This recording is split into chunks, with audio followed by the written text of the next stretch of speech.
All right, what is going on? Here we are. I get to be here with my best bud, Taylor Eigsti, in the house. How you doing, my brother? What's up, man? Yeah, I'm doing doing pretty good. yeah, feeling good. Yeah. Yeah, I got paid to change my flight yesterday, you so got paid to change your flight. I'm in a That's good mood amazing. about that. Yeah. Yeah, okay. Overbooked. Over. I'm gonna change careers. I'm gonna only do just over- surf overbooked flights and Overbooked get flights compensation. and real estate.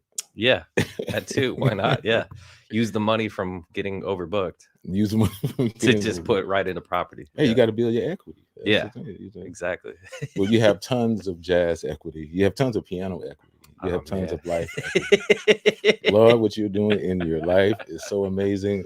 Every time I see you, I just want to bow to you because I appreciate you and the energy that you're putting into everything that you do.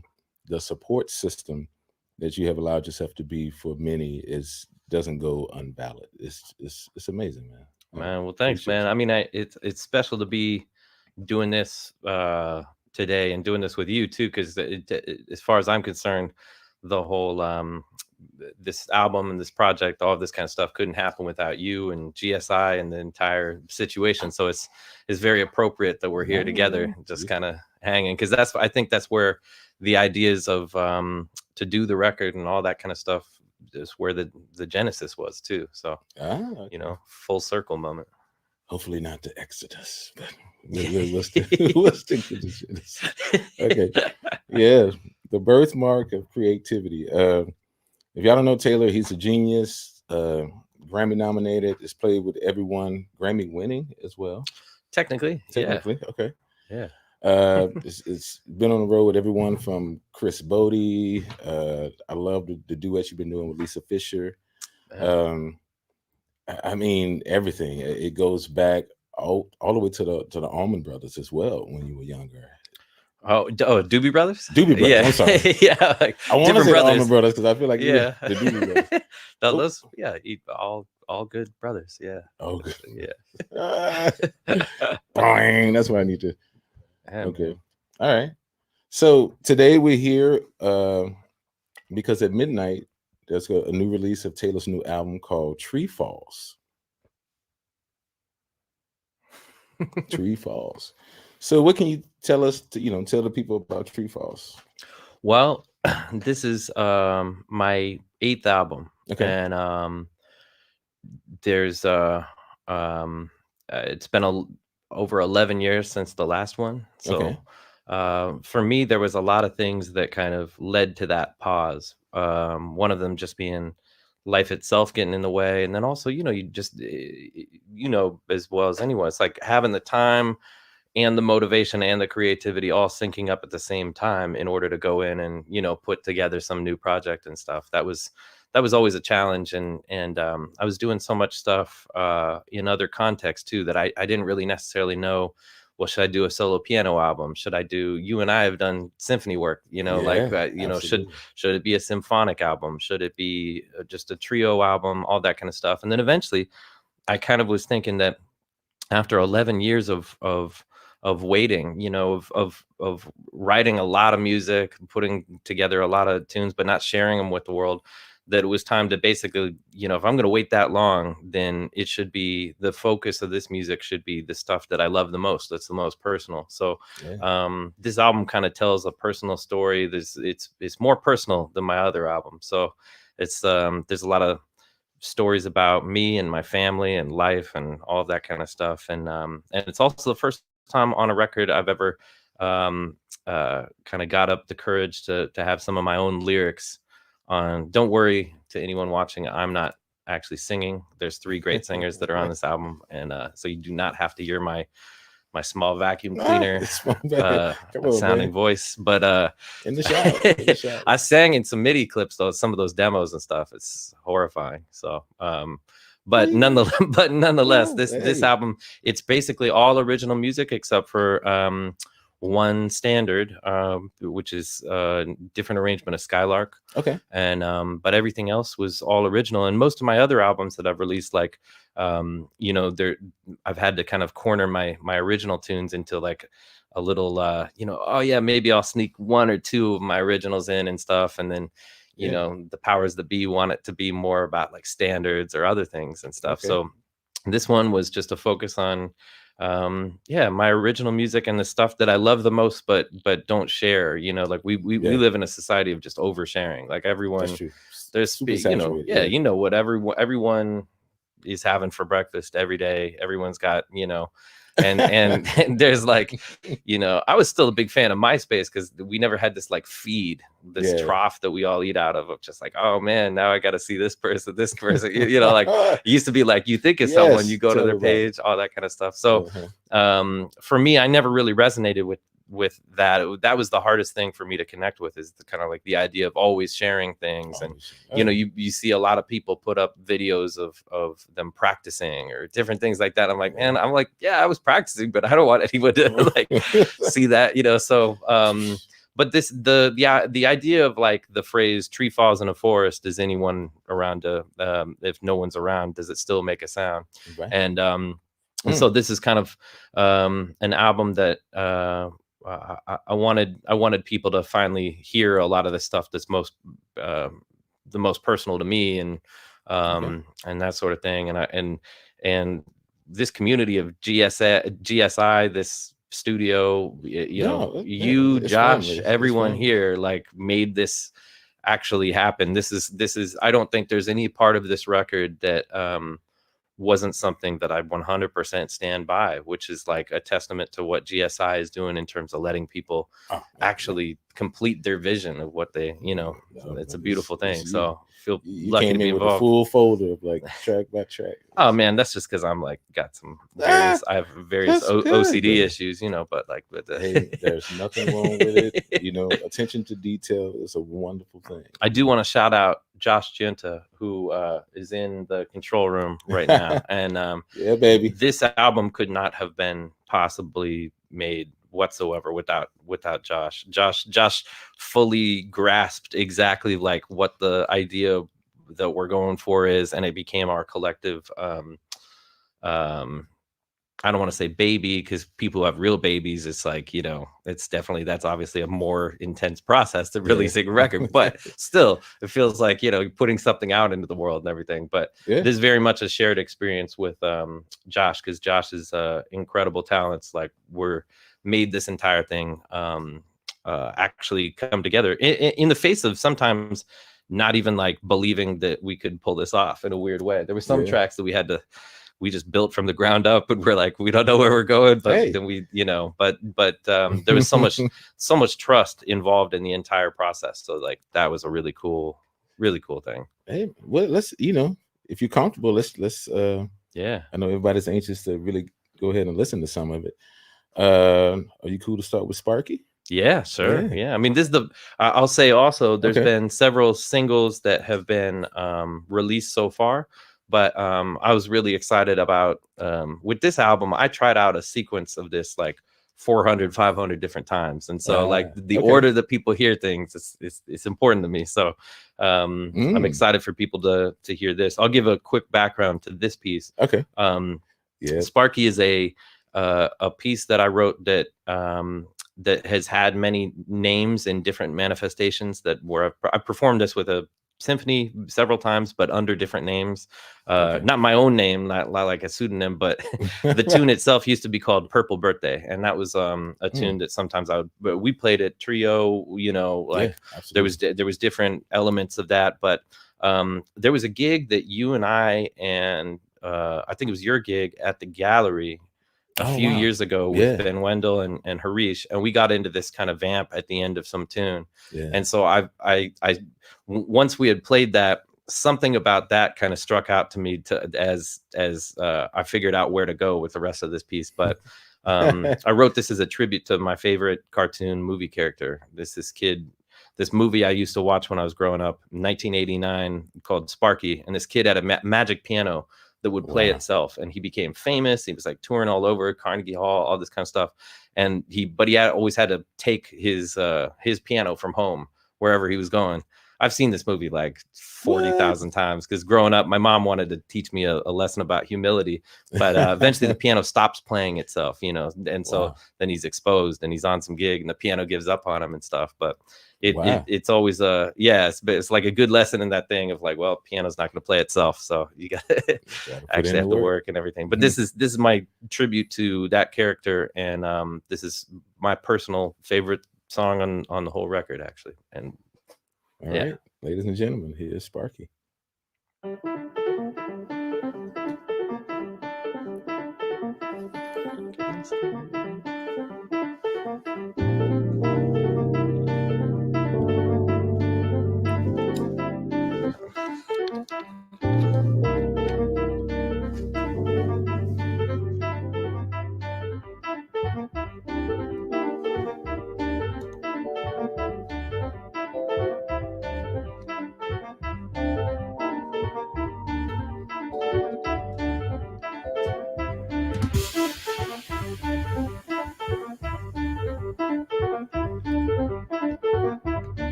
Format's cool, like that kind of thing. Like, it's good.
Ooh-wee. Sparky.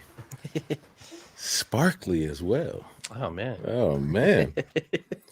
So okay, you said Sparky and his magic piano. Wow. Was okay, besides that, coming up with the arrangement and the ideas with everybody that was involved within the band, was that something that you were actually going for, or creativity, like, creatively, was that something that you just, like me, I'm like, whatever happens in the moment, we'll just make it work. Right. Well, it's interesting because it was definitely more of like a built thing with a particular roadmap and stuff, in the sense of also, I mean, had that extra challenge for you and I and Charles too, where one thing we'll get to is the fact that our bassist was not present for the for the tracking, sadly, due to food poisoning. And so we were tracking blind a lot of times because there were so many things that were added on, like the GSI Symphony Orchestra, essentially. So but yeah, it's interesting. It's like, I think some great things can come from just free exploration and trust and all that. And then it still requires a lot of trust to go about like trying to build something, and see it come together with layers and all that stuff too. Yeah, so absolutely. Yeah, absolutely. That's all right. So moving right along, is there anything you want to say about the next track? Is Skylark? Sure. Skylark. This is the only non-original on the record, and everyone. It's a beautiful tune. That everyone has recorded and played and heard a million times, and I wanted to kind of do something a little bit different with it, just taking the lyrics as kind of trying to treat the main character a little bit more lightheartedly and stuff. And Casey Abrams has such like fun energy to him and just an incredible, amazing voice. He's unbelievable. But I felt like he would be the perfect person to kind of treat this song a little bit more lightheartedly and have kind of like more of a playful, funky arrangement. And this also features all of the different orchestral elements and things like that appear on the record. This track has a similar roster to the last track in terms of the people that are on it, but it features myself, because that would be, I mean, why not? Play on my own record. Casey Abrams on vocals. Yes. DJ Ginyard on bass. A up and coming drummer named Eric Harland. Becca Stevens is playing charango on this next tune. She's on Skylark. She's just not singing. So she's secretly in there on charango.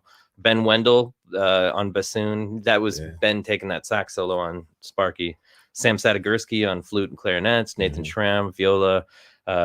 Emily Gendron, violin. Hamilton Berry, cello. Big cast of characters. And I think it's also, it's this GSI Studios is like, you can you can put together a whole orchestral thing here. You know, like there's room to do it. So and just so y'all know, this the audio is pretty much in lo-fi because we don't want y'all to screen record and then cheat and not purchase the actual album.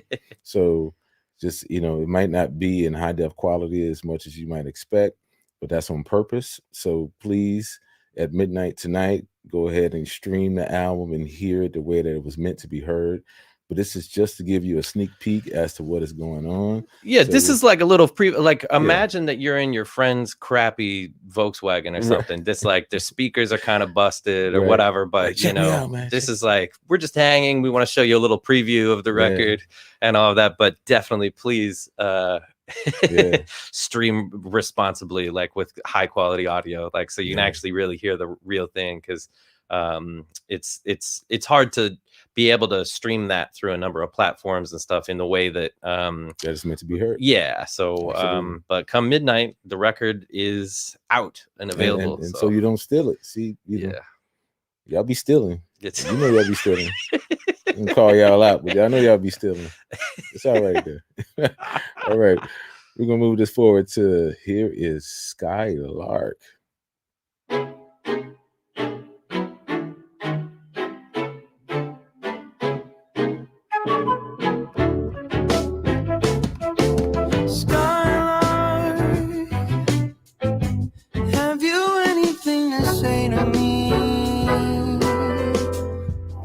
Tell me where my love can be. Is there a meadow in the mist where someone's waiting to be kissed? Oh, Skylark, have you seen a valley green with spring where my heart can go a journey over the shadows and the rain, to a blossom-covered lane, and in your lonely flight, haven't you heard the music in the night? Wonderful music, faint as the will of the wisp, crazy as a leaf, sad as a gypsy serenading the moon. Oh, Skylark, I don't know if I can find these things, but my heart is riding on your wings. So if you see them anywhere, so if you see them anywhere, won't you lead me there?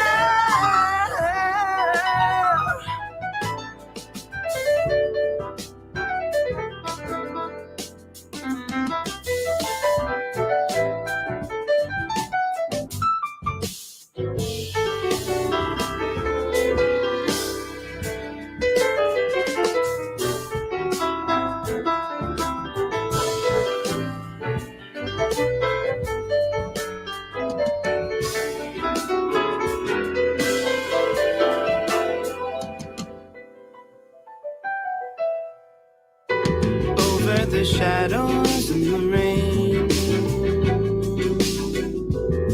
to a blossom-covered lane, and in your lonely flight, ooh, haven't you heard the music in the night? Wonderful music, faint as the will of the wisp, crazy as a leaf, sad as a gypsy serenading the moon. Oh, Skylark, I don't know if you can find these things, but my heart is riding on your wings. So if you see them anywhere, so if you see them anywhere, won't you lead me there?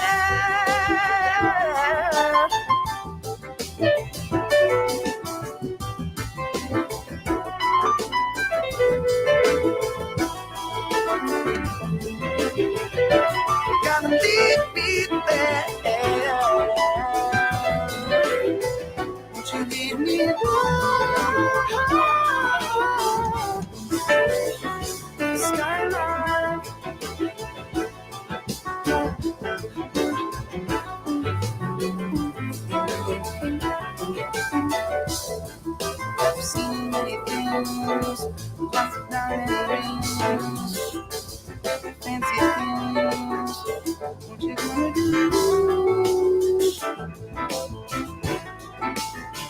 Skylark, Skylark, Skylark.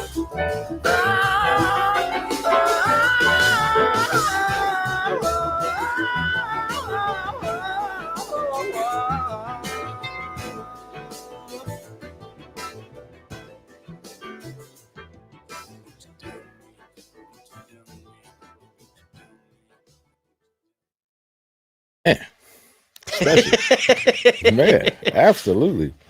And Casey Abrams, man. So wasn't he on like American Idol? Or Yeah.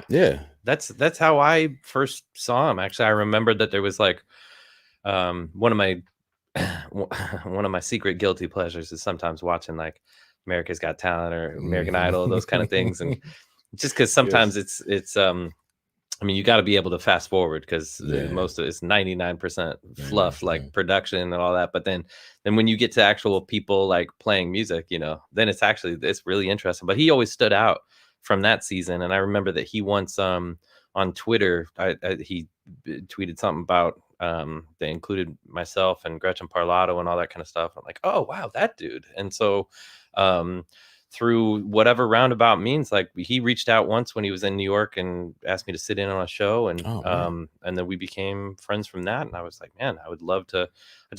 If I could sing, which I cannot, I would want to sound like him, like the way he sings. I like that so vicariously I could kind of it would he to me he was like the perfect person to kind of do what, you know, with that tune, and he's also on one other tune too, which Skylark was released as the first single of the record, and the weird thing about not releasing an album for 11 years and then doing it again is I got to understand what a single is, because I never, you know, grew up buying singles or knowing what a single was. I was just like being single. I had tapes. I put tapes in the car, you know, like you know, or I'd go to the library and illegally burn CDs or that sort of a thing. And you know, I mean, it's so the entire landscape of everything is very different now over the course of 11 years. So but singles, it's kind of exciting. It's like little tastes of the record that people can hear, kind of like this, you know, getting a taste.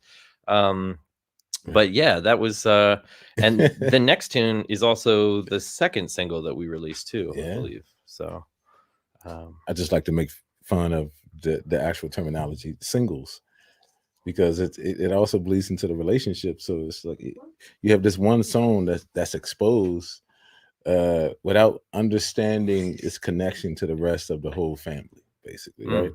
So it's interesting, you know, for us that really grew up creating an album from, you know, front to back, top to bottom, expressing a totality of yourself. The idea and the concept is all one.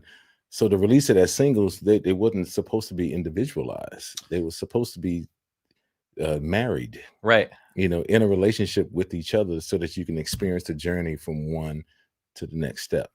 Yeah, it's always been a strange thing for me where I, you know, like if someone, if what's the famous guy that his graffiti is like worth millions of dollars? Oh, right. Banksy. Yeah, Banksy. It's like Banksy's like, okay, I'm getting ready to release this new mural or whatever. Like, here's one brick. Like this is like white brick right in the middle of it. It's like, cool, all right, but you know, I want to see the whole mural. So also makes me think of cheese, like craft singles, you know, like just individual cheese slices. So versus Velveeta. They make singles too, I think. They do, but normally you just get the whole block and then you can just melt it. I think of them more as melted. Yeah, more, they're the whiz kind of genre. Oh man, you remember the cheese in the can? You just spray it in your mouth. Yeah. Oh man, calories, college. Yeah. Right, calories for days. All right, okay. We're gonna move on to Hutch tonight. We're having fun. If you can't tell, you know, I love this brother. I mean, you know, we've experienced a lot together. Hutch tonight. Yeah. Anything you want to say, or should we just let him dive in? So Hutch Tonight, which features it's just a quartet tune. So you and I and DJ and Charles. Hutch Tonight I wrote in tribute to a great cosmochemist whose name was Ian Hutchin. And after a show I did several years ago, I met a woman after the show, and she introduced herself to me and said that her late husband was a fan of mine, and he was a really incredible scientist and would work on meteorites and just kind of all sorts of really, really cool things, but would be sometimes listening to my music. And I was like, wow, I was blown away that and I wish I had the chance to meet him and get to know him and everything. And I've kind of gotten to know his world through getting to know his wife and all that. But a mineral was named after him, and they called it Hutchonite. And so my dad passed away when I was 12, but he was a scientist also. He's a meteorologist, and there was a lot of things about reading more and hearing more about Ian Hutch that kind of reminded me of my own dad, and in ways like that he just was a person I would have loved to get to know, and just seemed so interesting. And so for a tune like this, Hutchonite's a fun tune to play, but it's got like a lot of different intricate little hits, and kind of features a crazy drum solo like throughout, at the beginning and the end, all that kind of stuff. And but so it's something that and actually also when we recorded it, I don't know if you remember this, and this is like probably the only time I'll tell this story, but I think at the end, when we recorded it, we ended with 3 hits at the end. Bum, bum, bum, bum, bum, bum. And we chopped one of the hits off, because I sent it to Nancy Hutchin, and I asked her, I was like, this sounds weird, but would Ian have wanted 2 hits at the end or 3? And she was like, go with 2. So we turned it into 2 hits at the end. So you'll hear that later on. Hey, shout out to you, Nancy. We see you in the feed. Yeah. Appreciate you. Oh my goodness. Oh, peace. Oh, blessings. Blessings. Wow. But yeah, man, I'm excited. And so the artwork that was made for the single release of this, I wanted it to look like the surface of a meteor, or the surface of a comet or something. Real rocky surface with all these kind of things, with a neon sign that's right in the middle. So all right. Yeah. All right. Well, ladies and gentlemen, here we are with Hutchonite.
That's Eric Harland on drums. Not me.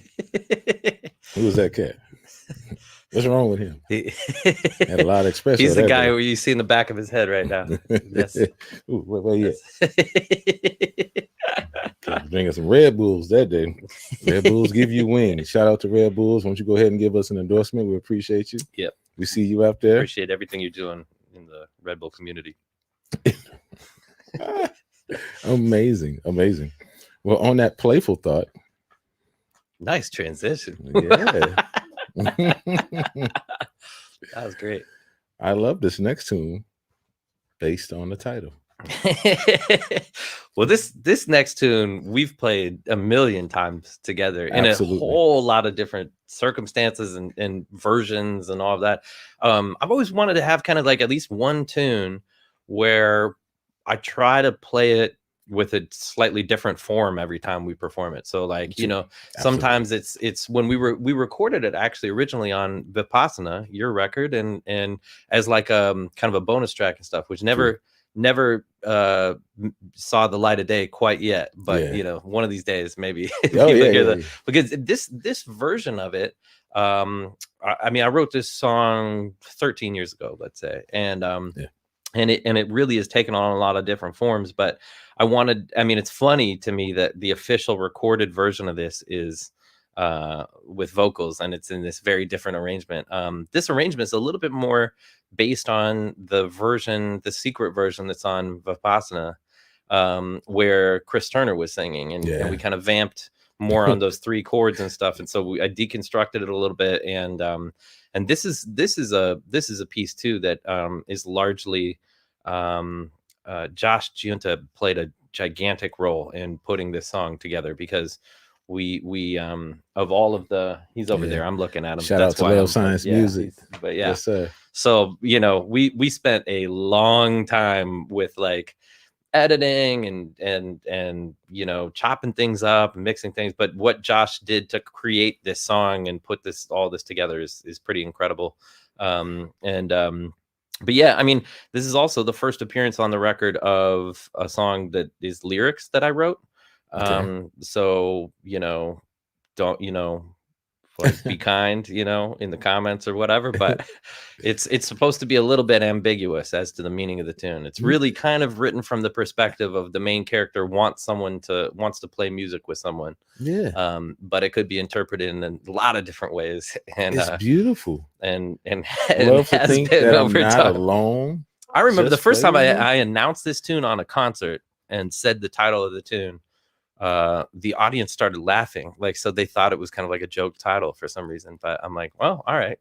I guess you could really interpret this tune in a lot of different ways. So, but this features largely features Gretchen Parlato, Becca Stevens also, and all of the flutes and clarinets and strings and everyone. And no, this song is, I mean, okay, you listen to it, it falls into a groove, but it's a deep concept. Me and my wife just watched a movie called Wendy. I don't know if you ever saw that. Wendy, I don't think so. Wendy is great. It's about a child that finds herself on an island where time stands still. Wow. And basically, if you don't attach yourself to the worries and the frustrations of the world, and you remain playful, you remain young for the rest of your life. Wow. Yeah. So play with me. I mean, so that I don't age that's to death, so that I don't just die alone. So so Yeah. it has a deep message to it. Yeah, I love it. So let's bring Awesome. up, play with me, and Wendy, go ahead and give me a little shout out on that. And also the kind people at Red Bull for eventually sponsoring us. So. Hey, there it is. All right, here's Play With Me, everybody. Much love.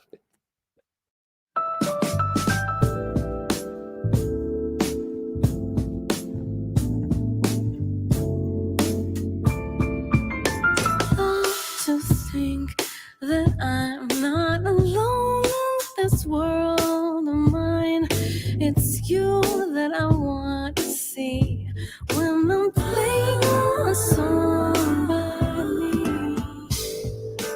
Love to think that I'm not alone. Just play with me in this world of mine. Love to think that I'm not alone. Just play with me in this world of mine.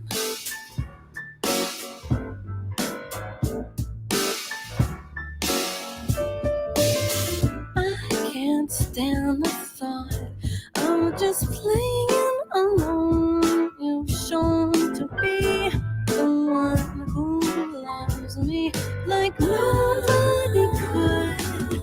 Who would love to think that I'm not alone? Just play with me in this world of mine. Love to think that I'm not alone.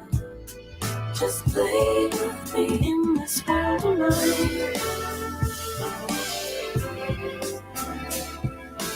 In this world of mine.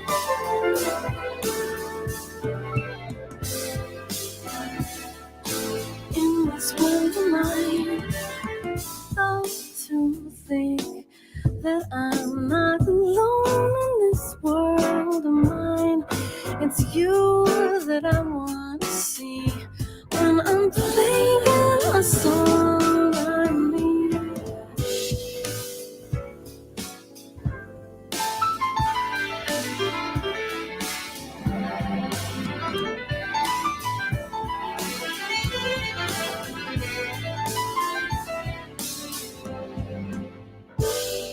Just play with me. Just play with me in this world of mine. Just play with me. Play with me in this world of mine. Love to think that I'm not alone in this world of mine. Love to think that I'm not alone in this world of mine. Love to think that I'm not alone in this world of mine. Love to think that I'm not alone.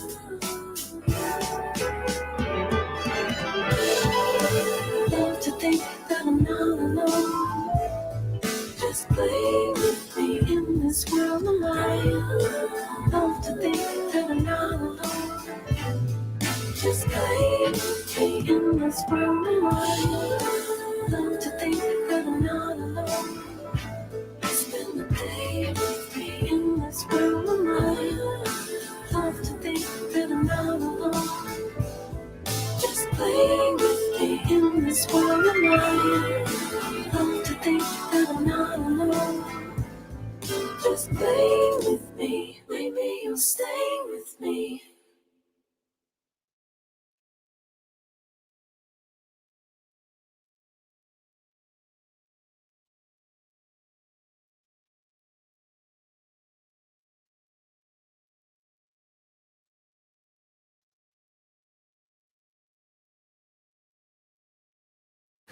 Man, play with me. Wow. Play with me.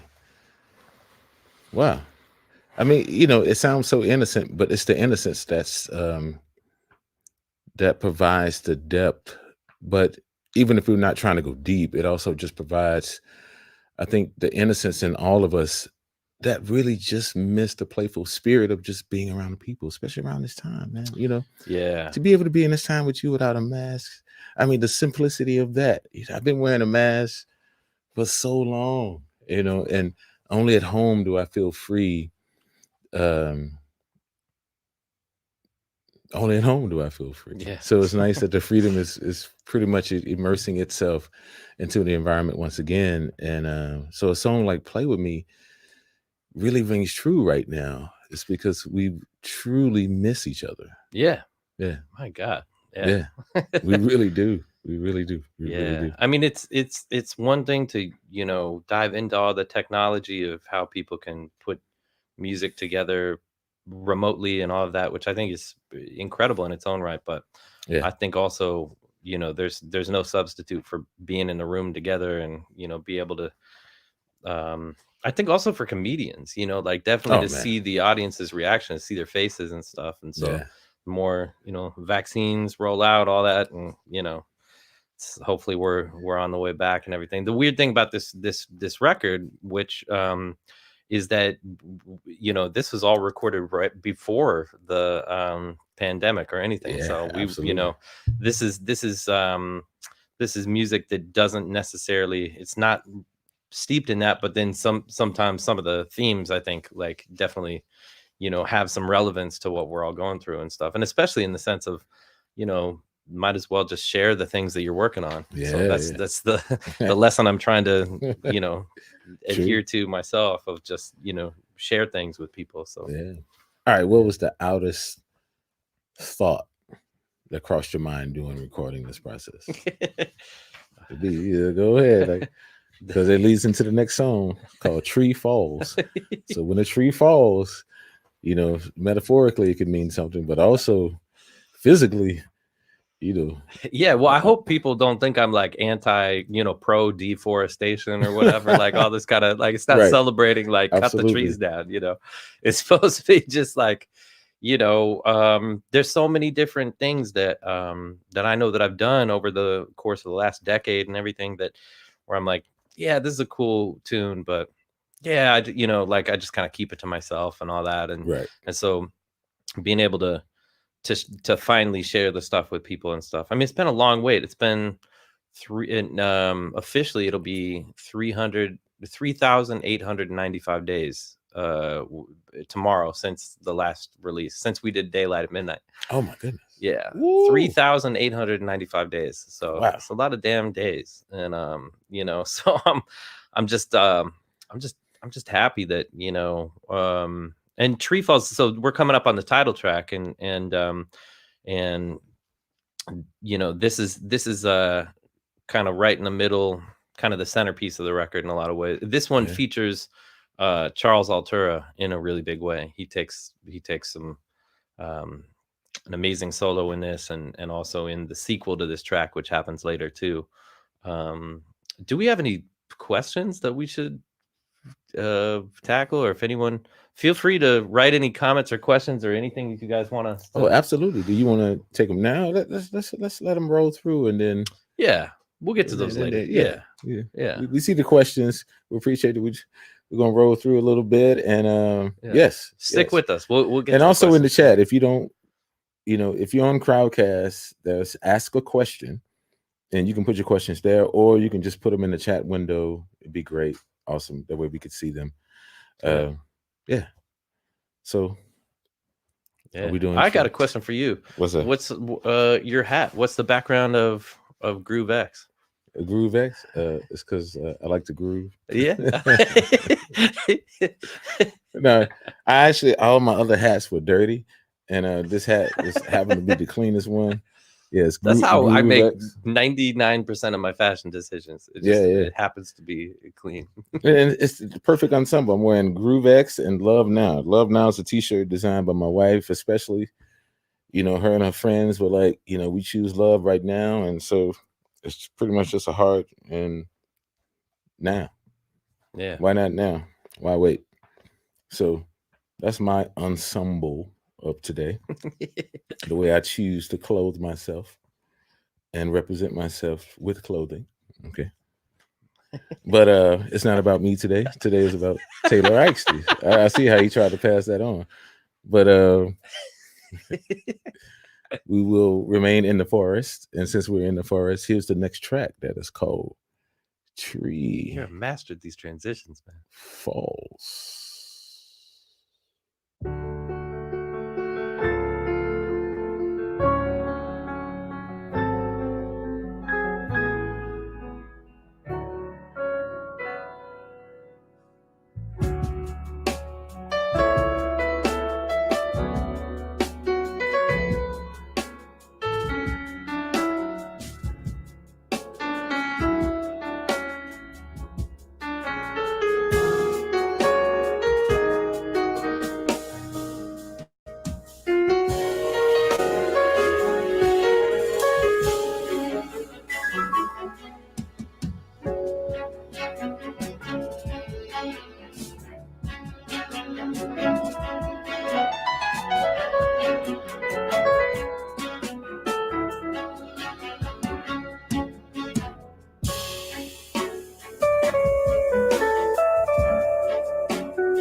Yeah, man.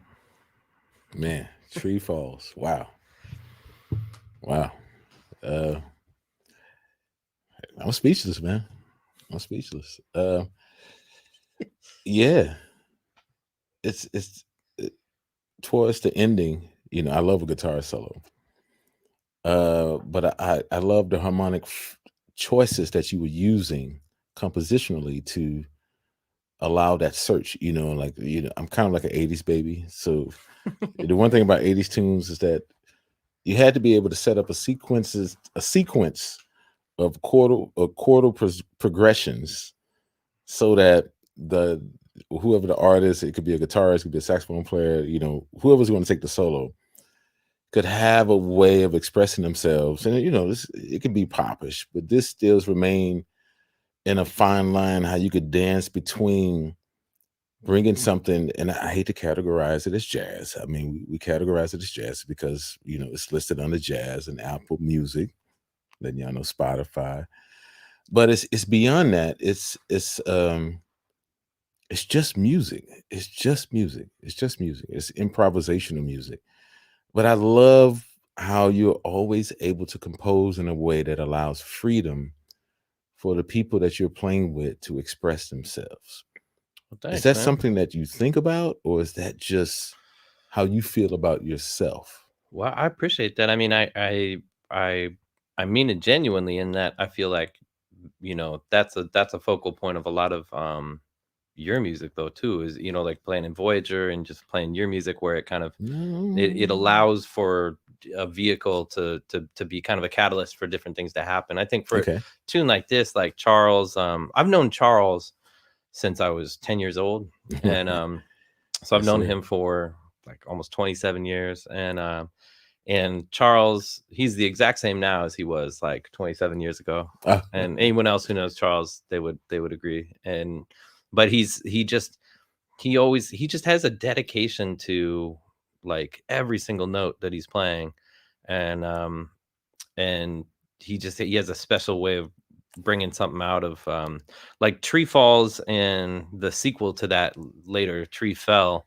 Neither of those tunes could be what they are without Charles, like, adding that element of depth to what he was doing and stuff, like just like unbelievable epic solo. And also, like from the rest of the rhythm section and stuff of like, what you were playing, what DJ was playing and stuff, it's hard to know necessarily like all of those other layers that are going to come on top of it and stuff and everything. That's but true. You had a way of laying something down that was such like and it just was effortless to be able to layer all of the stuff on top of it and everything. But that was a good challenge for us, where we trying to track the stuff, not knowing necessarily, like hearing all of the other symphonic elements or other things that are on top of it and everything, but then being able to just like track those parts within and stuff. Different way of recording an album than I've ever gone about before, It's like a very, very vertical album in that sense, But do you feel like it allowed you time and space in which to detail orient all the aspects in which you would like to see it come to fruition, pretty much? Yeah, I think to it's interesting. I think like on some like when we recorded your album, The 13th Floor, we recorded it here. Part of the fun of that was it was 4 days in the studio where we were figuring it out as we go, and where that kind of allows so much natural, organic creation to happen collectively. And for my album, this particular one, I think it was also a product of the fact that I've been sitting on these arrangements and tunes for so many years that I'm like, man, going into it, I had like a certain idea of what would happen. And then all it takes is the day that you start tracking the session, getting a call from DJ saying he has food poisoning. It's like, okay, so now the morning of the first day of tracking, like now we got to deal with no bass, and we got to build around that. And kind of, so a lot of that was just comes down to being able to trust everyone and everything. And so I think that's where the personalities on the thing, I needed people to be themselves, because that's everyone. There was a lot of love involved in the whole process. Like we all know each other, we all get along great. There were some new friends made with Casey coming into the mix and like other people on this kind of stuff, but we all knew each other and could trust each other and have known each other so long that our real personalities, I think, could really come through, even if a lot of these things were like set arrangements and different things, you know, Yeah. which is kind of a new experience for me in some respects. So, yeah. So you pretty much needed all the colors of the rainbow. Man, you with the transitions, it's just masterful. No, man, no. It's good time. We are getting to a tune called Rainbows. This is a special tune. And it's just solo piano with some added keyboards and all that. But this is a song for my sister. And just a quick background there. My sister passed away when I was 3. She was 17, and she was a jazz and rock pianist. And growing up, one of the, if not the main reason why I started playing music when I was really young was I watched my sister play with the Doobie Brothers when I was 3. She was 17 and she was dying. And the Doobies were, they had come to Stanford Children's Hospital and had her sit in with them. And so, Yeah. and then they brought her to Shoreline Amphitheater, had her sit on a big show. They had her record on it. They brought a MIDI keyboard into her hospital room when she's sitting there with an oxygen tank and everything. She recorded on one of their records, like from her hospital room and stuff. So the Doobie Brothers will always have like a special place in my heart because they were just so kind to my family and everything. But my sister was an incredible person and someone that right now she would be, it's crazy to think about that she would be, I guess, 51, 52. But growing up, I only had 3 years to get to know her, you know. And when she passed away in 1988, I went to her memorial service, but I was like a kid. I was like crawling underneath the pews and stuff. Like I wasn't like really present. I was a little kid that was just, you know. And so in the last several years, I had to clean out my mom's house and move her across the country. She has like intense dementia and all this stuff. And so had to clear out her house. But in the process, my mom was a hoarder. All of these like Marie Kondo shows, like they got nothing on my mom. Like she was a level 34 out of 10 hoarder. But nonetheless, like so many gems were in there and the stuff that I was going through and stuff. So one of the things that I found was a cassette tape of my sister's memorial service, which is heavy because I was like, man, I was there when I was 3 years old, but I'm like, I didn't process that. I didn't really attend, you know? Yeah. And so I drove, I found that tape and I picked one day, this is maybe 3 years ago. And I drove to a parking lot and I went and I listened to the audio tape of my sister's memorial service, and it was heavy. It was like, just to listen to it from beginning to end and like hear the stories her friends were saying, the stories that my family was saying, all this kind of, I felt like I got to know her better.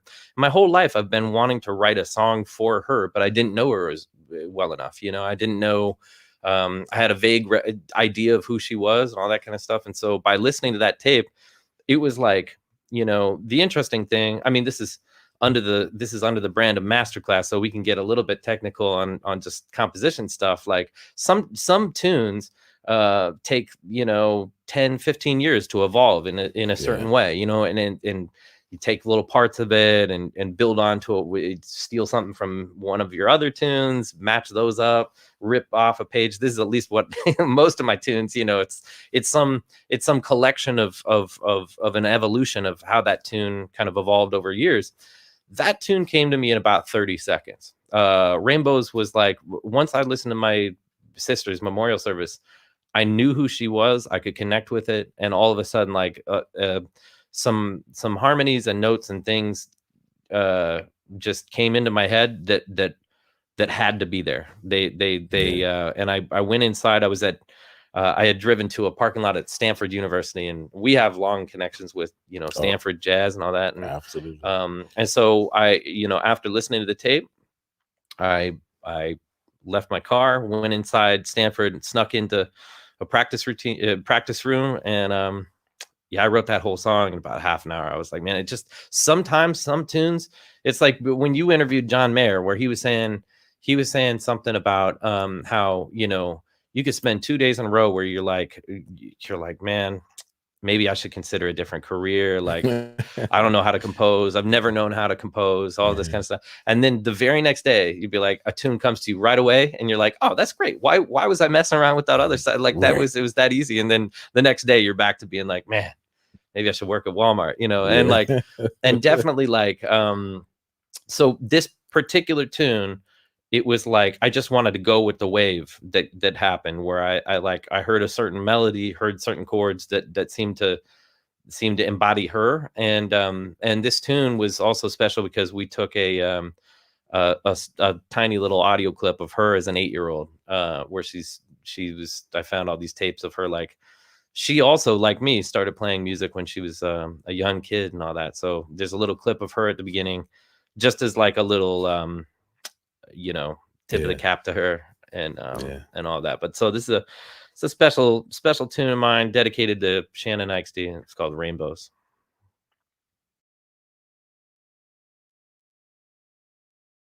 And now I will go back to the piano playing.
man, transparency at its best.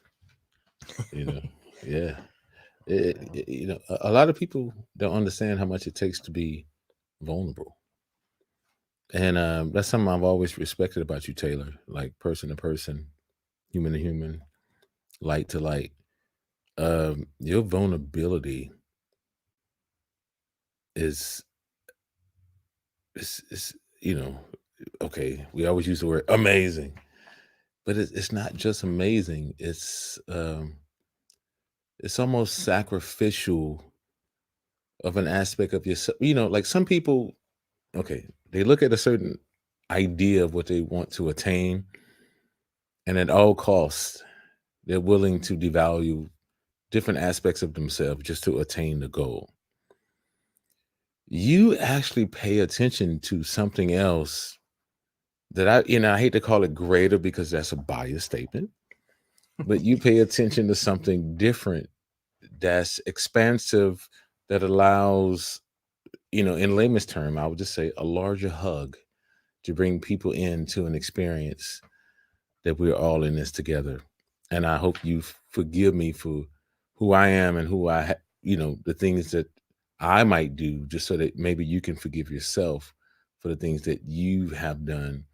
And maybe from this day forward, we can be one together. Man, I hear that in your music, man. Man, well, yeah, I appreciate it, man. And we've certainly been we've done so many different played together in so many different places and during different life experiences too. Like there's been a lot of times where we it's been some gigs where we start a set or something and like something's just happened. There's definitely been some serious things. Yeah. And but so it's definitely something that it means a lot to it's one thing to be vulnerable, but then you have to be able to, in order to be able to live with that, you have to be making music and be around people that you trust and love and all of that. So it's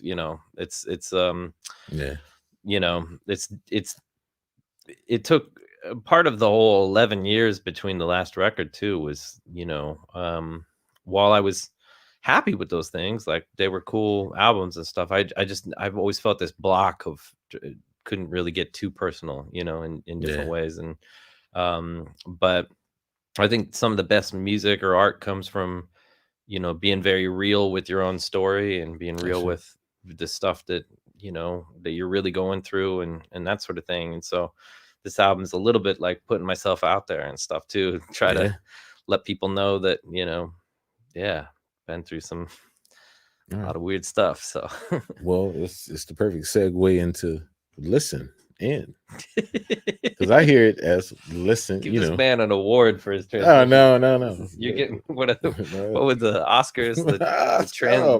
The transies. I don't know. It just got to be an award for transitions. Hey, listen in. Yeah. I mean, that's a deep statement in itself. It's because sometimes people just say listen. It takes a person that's very aware to understand even just the concept, even if it's you're not actually aware enough to do the work, but the concept of listening inwardly. And I mean, maybe I'm taking it further than what it is, but when I hearing the tune and listening to the title, I was like, listen in.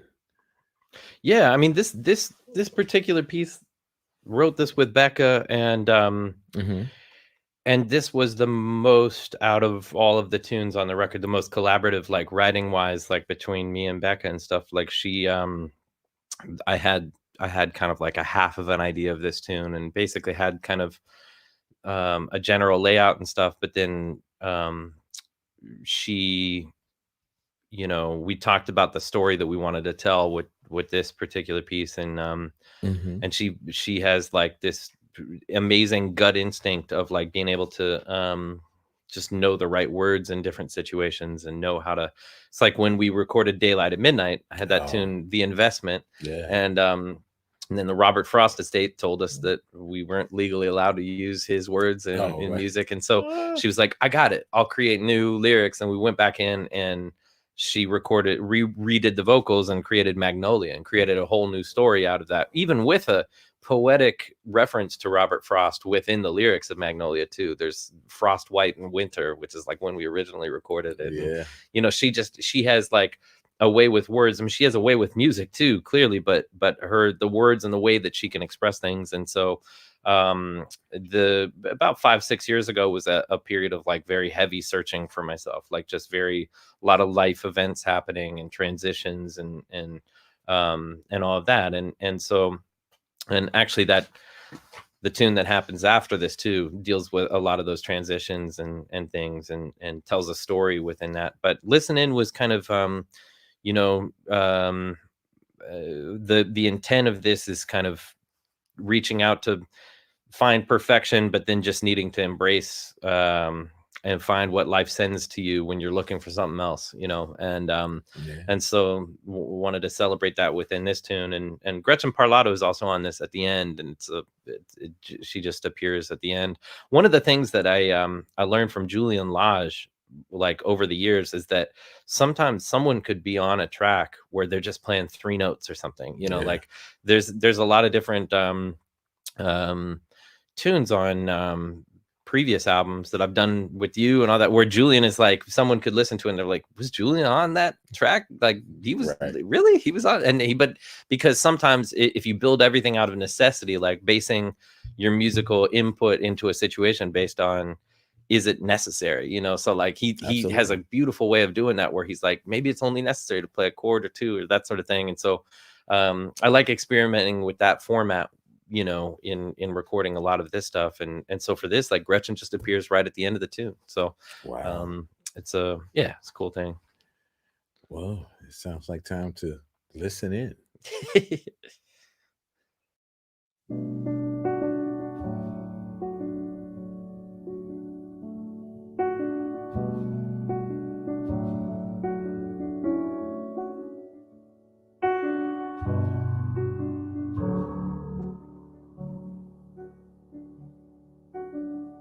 Now all your stars are pointing in the wrong direction, and you can't find your way back home.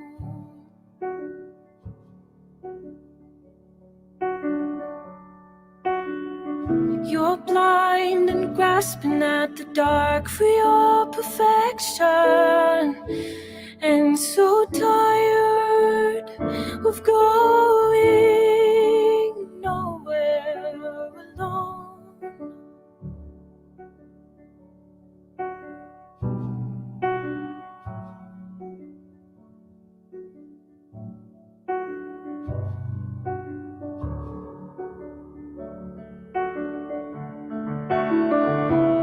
Empty-handed, aimless, reaching out reminds you to listen up and listen in.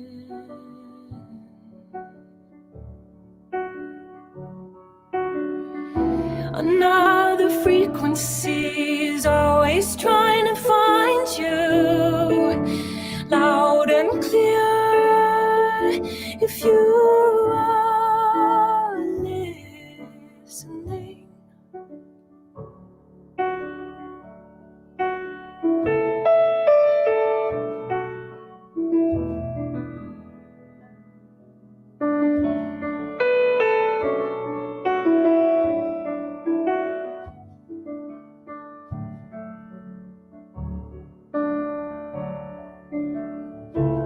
Empty-handed, aimless, reaching out reminds you to listen up and listen in.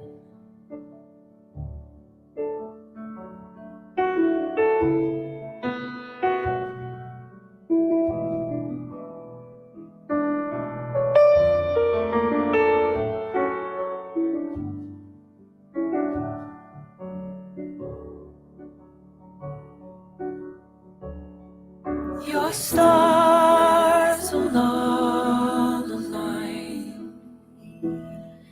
Your stars along the line. Your stars along the line. Your stars along the line. Your stars along the line. Your stars along the stars. Your stars along the stars. Your stars along.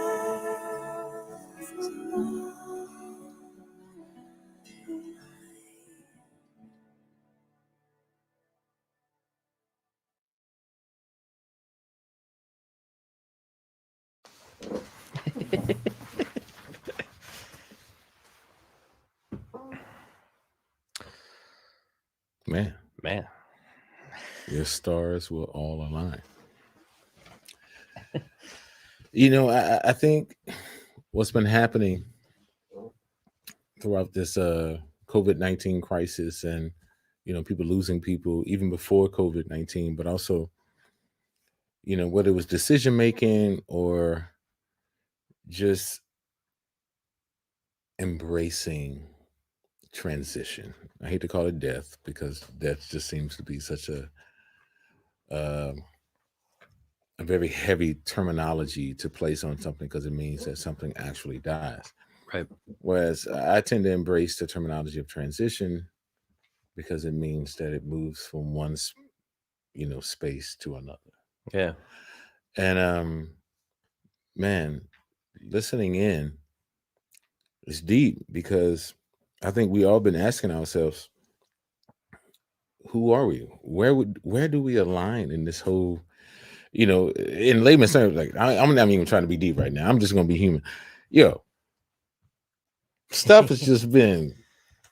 I'm sorry for any kids. What stuff has just been shitty as F. Yeah. And I'll put it out like that.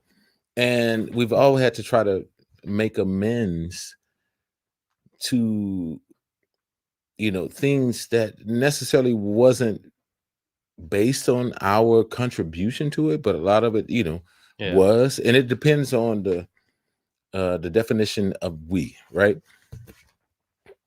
Like even in the Constitution, we. Who is the we? Are we a nation that actually stands with each other, or we a certain cults of people that isolate ourselves to try to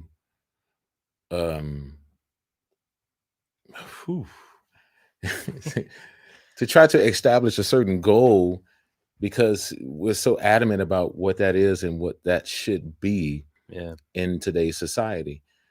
And so once again, I like the song Listen In, because if you listen in, everything inwardly, it embraces everything, because everything outwardly is probably the most isolating, objective idea of ourselves that we've ever experienced. Yeah.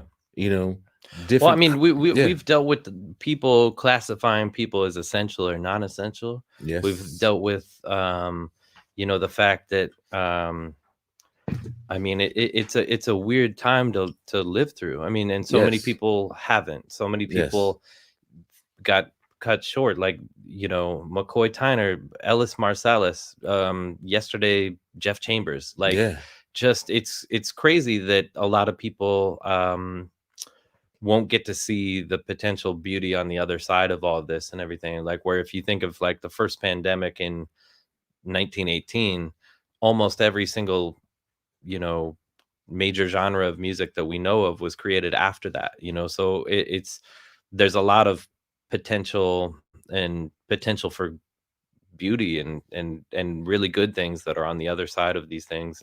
And to know that, you know, like people, no matter if someone transitioned before or during or after or whatever, they're all a part of, you know, what we can potentially create on the other side of this and stuff. So it's definitely So I pose to you a question based on your next song. Yeah. Is it all accidentally? I mean, because the song tells a story of someone who feels lost when they realize their relationship is breaking down. The relationship with each other broke down during COVID. Yeah. Is it accidentally? Well, accidentally it's a tune that that comes from the perspective of someone who is going through a hard breakup situation and everything. And so a lot of times, you know, I've learned from some of the vocalists and songwriters that I've worked with, where you can take a genesis of the origin of an idea could come from a personal experience, and then you turn that into a character, and then that character tells a story, and then it doesn't have to be personal at that point. At that point, it can just be intact as a story, and then that's free to roam around or exaggerate or do anything else that you want to do with that story, because now you've taken something that had a kernel of real life in it and turned it into art. So it's malleable at that point. So you don't have to adhere to any facts of like real life events or things like that and all that kind of. And so accidentally is something that may have had an origin in a real life experience and all of that, and kind of evolved into something that was much more different, like to tell the story of someone that and Casey was the person that this is the second tune that Casey sings on, and he just, you know, he just did an incredible job of like knowing exactly like what this character was going through and all that. And Gretchen and Becca are on this tune as well as kind of like supportive friends in the situation. So they're also singing on this, but it's a song ultimately about perseverance and trying to survive a lot of turbulence and things that are happening and stuff. And so I really while this wasn't one of the singles that came out so far, this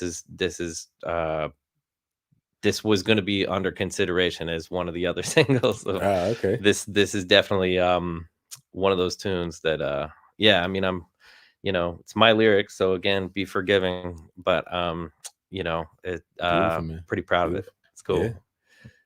All right. Accidentally.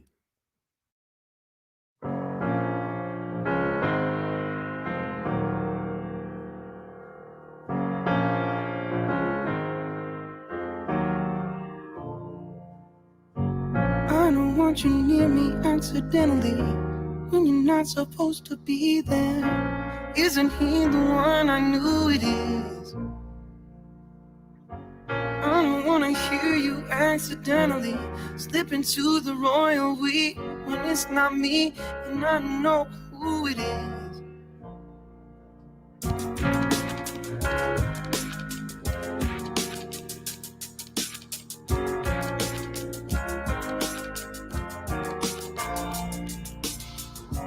I don't wanna be here accidentally, working under colored light here, losing sight of which goodbye it is.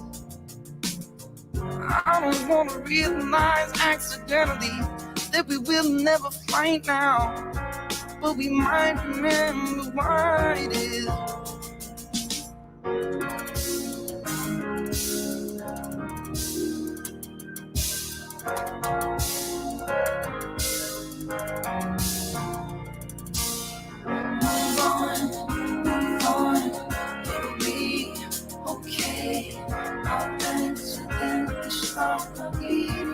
Today, move on, it'll be okay. I'll accidentally stop bleeding hard today. I don't wanna fear him accidentally, hold you underneath a tree there by the sea, watching how blue it is. I don't wanna tear up accidentally at the thought of you and me there.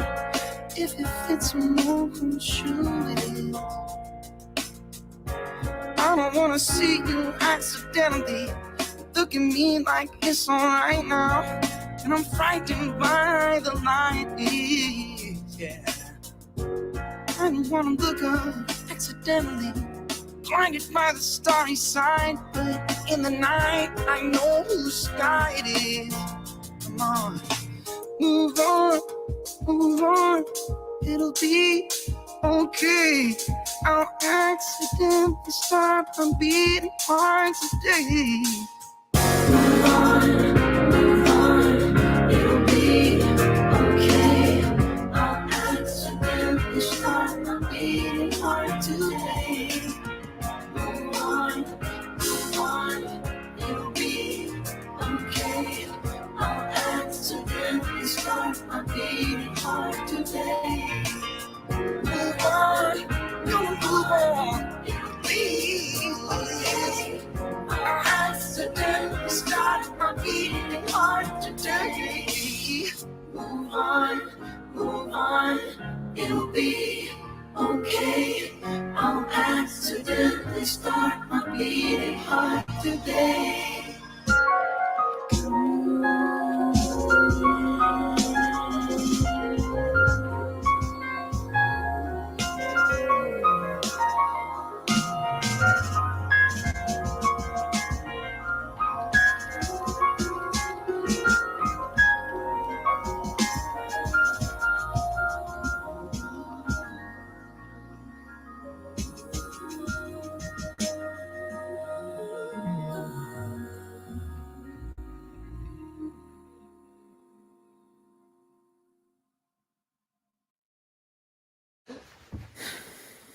It's all gonna be okay. Woo. You know, that's a deep question. Is it all gonna be okay? You know, as I get older, I ask myself that question all the time. Is it all gonna be okay?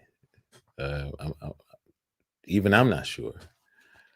But you grow to love the journey.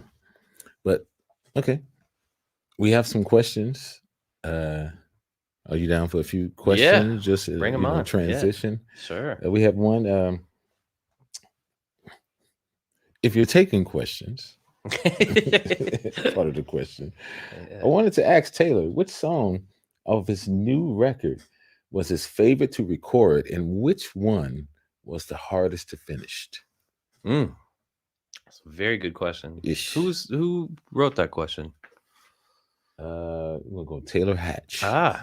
My Taylor brother. What's going on, Taylor?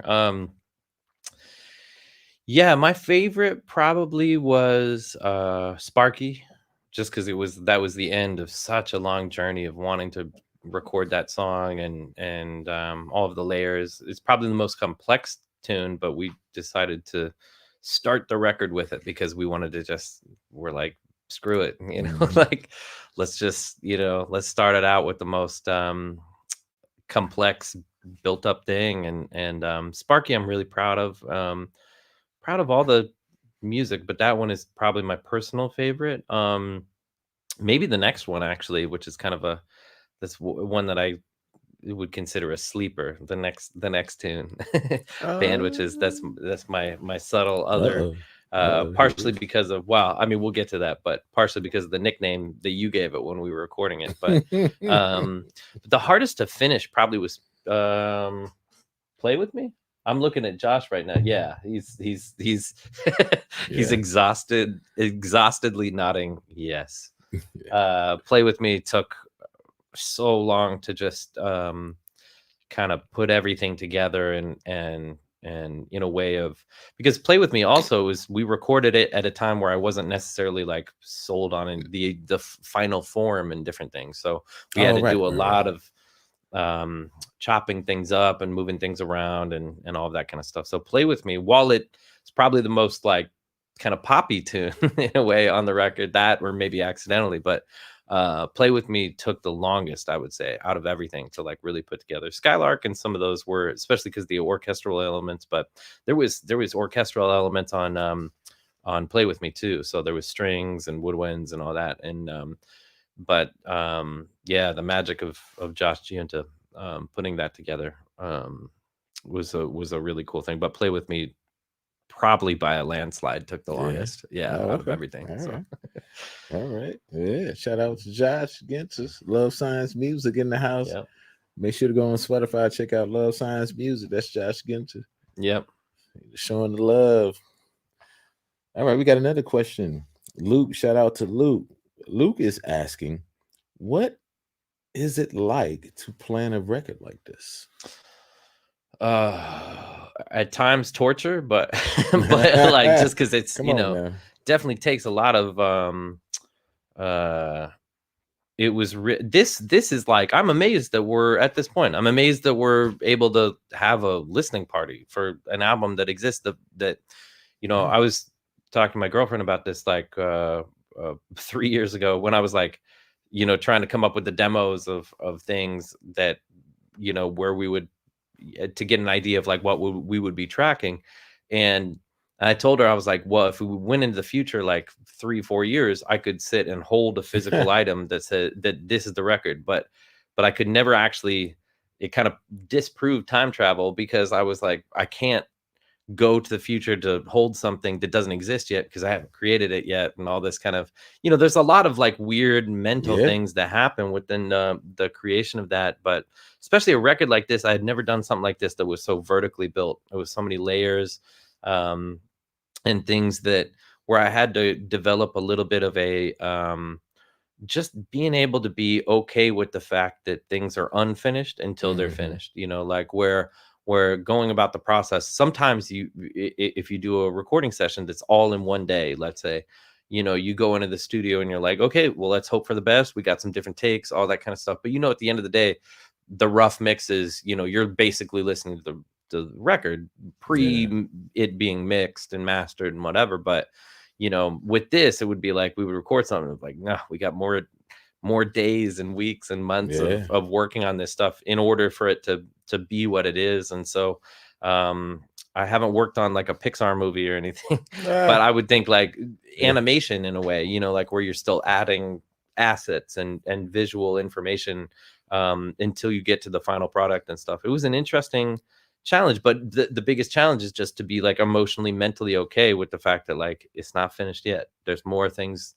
that need to be done to carve this out and create what's going on and all of that. But at the end of the day, I'm really just happy to have gone through the process and stuff. And it's funny because we're sharing this as a preview with people tonight, but I've heard this record 1,000 or more times, probably way more than that. And but I'm like, I have to limit myself as far as how often I listen to it, because otherwise, you want to manage those things. You don't want to get sick of your own record in the middle of stuff. Absolutely. And especially given it was a long waiting period to be able to release it and to get it out into the world and stuff. And so but it does feel fresh again to be able to revisit it tonight and know that people can actually hear the full thing tomorrow, or later tonight. And it's a really cool thing. So I'd say it's been a positive experience, but at times it definitely, you have to learn some new skills of patience, and acceptance of something being unfinished in the process, and learning to love the fact that something's incomplete, and to just trust, Ooh, vertically built but horizontally embraced. Yeah. Wow. Yeah, I like it, man. Sounds like a sexy building. Indeed. One must. You want to take some more questions? Sure. So, yeah. It's a good little question spot. Okay, why not? Good little question spot. All right. Caroline, how you doing? Hope you're doing well. Caroline asked the question: can you explain your process in laying out the alien features in the last background for Play With Me? Oh, I think she's probably talking about the visual of the single artwork potentially. Ooh. Which okay. Yeah, Patrick, the artist that put that together, he had a really incredible, I kind of described a tune that in the case of Play With Me, something I've written many years ago, but never officially recorded it. Like so many different versions and stuff. It felt like I was going to go until like the apocalypse and stuff, and then finally release Play With Me. And And so artwork wise, we went a little apocalyptical on that front, but that there'd be like some fun, some cheeky little aliens that are, or mannequins that are like kind of creepy, but they just want to play, you know? So that's that's also one interpretation of Play With Me, in a sense, is that, you know, just embracing the fact that, you know, things might get weird with aliens or mannequins or whatever, but, you know, maybe they're cool, you know, maybe they're worth just, you know, playing with them. There's something in the artwork there that there's like a small plant that's growing in the middle of all this rubble and all this kind of stuff. And we weren't thinking in terms of like, none of this is COVID related. Nothing on this record was, you know, done during that. And so it wasn't something where we're like viewing the apocalypse as like, well, we're in the apocalypse right now because of all this. It was literally almost more of a joke of the fact that I'm never gonna like finally record this stupid song that I've been playing for like you know 13 years and stuff. So but yeah, beautiful. we had some playful artwork. I just hope people get a kick out of the artwork and stuff, because it was like really just fun to go through that process and stuff, and just kind of think of some visuals that can go through this, go along with the music. Man, beautiful. All right. We have another one from Dan S. Okay. S could stand for Stan. Scott Stevenson. We don't know. Dan S. Dan Schnell, great drummer from LA. Dan Schmell. Mm-hmm. Me too. We're not gonna make fun of you, Dan. Appreciate you being here on the feed. Also, again, thanks to you, Caroline. I appreciate the heart and the smiles. What's up, Dan? Dan's question is, Taylor, your album from 11 years ago are stunningly good. That's the statement. And then he goes, why have you kept us waiting for so long? It's a very good question and a fair question. Big part of that is kind of what I was alluding to earlier, where having the intersection of the creative motivation and the time and energy to be able to put together a project, and also knowing for sure that that's the exact project that you want to be doing. Right. But I was playing with so many other musicians that I was on tour with, Gretchen Parlato's band, like really extensively, and Chris Bodie also, and Terrence Blanchard sometimes, little known, but really just like really under the radar, but a lot of people talking about him. Drummer Eric Harland, his band, you know, you know, like there's a lot of groups that I enjoyed playing in that I wasn't necessarily the band leader, but I actually found that I could be more myself in those settings. And so I was happy to be doing that. And then when I would be doing my own stuff, it would be like a symphony project in the Bay Area or something. You know, I would be doing stuff that was kind of like larger scale projects that weren't conducive really for, you know, individual touring of that kind of thing. So, you know, when the stars all aligned and everything kind of came together, we started working on this record in 2018. So, and that was, so 8 years is, I guess, the beginning of this process versus 11 years. Finally, we're releasing this and all that. But, you know, it took a long time to get to that point. And for me, I also was witnessing so many people, like some people releasing a record every 2 weeks and all that kind of stuff. And I feel like the pace was something that I wasn't really down with. I wanted to take more time and really do some soul searching and figure out what I wanted to release or do. And so, you know, to come to this point is really exciting. And although it's hard to have like any kind of official release tour yet, we're hoping that a lot of that stuff starts transpiring so that we can actually, you know, bring this music into new places. Because the thing that Eric and I both, like, you know deeply is that there's something irreplaceable about traveling to places and playing music for people when you're on the road, when you're you know, smelling what it smells like in Ferrara, Italy, or you know, Rio or Tokyo or whatever. Like there's all those senses get activated by these different places that you go to and stuff, that doing any kind of stream, it's a beautiful thing that we have this connectivity that we can interact digitally and virtually like this and stuff. But it's just It's no replacement. And I just finally did a couple gigs recently that had a live in-person audience, and to feel that again was really special. So I'm hoping that you know, I mean, yeah, it sucks that I waited that long. I'm not going to wait 11 years again. So the next one, promise you, will be coming like next week or something. So, you know, we'll see. Yeah, shout out to Jay Winfield. Yeah, what's up, Jay? Yeah, Jay said he was on YouTube the whole time. Now he just moved over to Crowdcast. Sorry, I don't have the feed from YouTube. I'm sure there's a bunch of questions on YouTube. I didn't want to wear an in-ear and have someone try to feed me questions. So apologies to the questions that are not getting answered. Much love. But the ones that are here, we really appreciate you. A lot of love.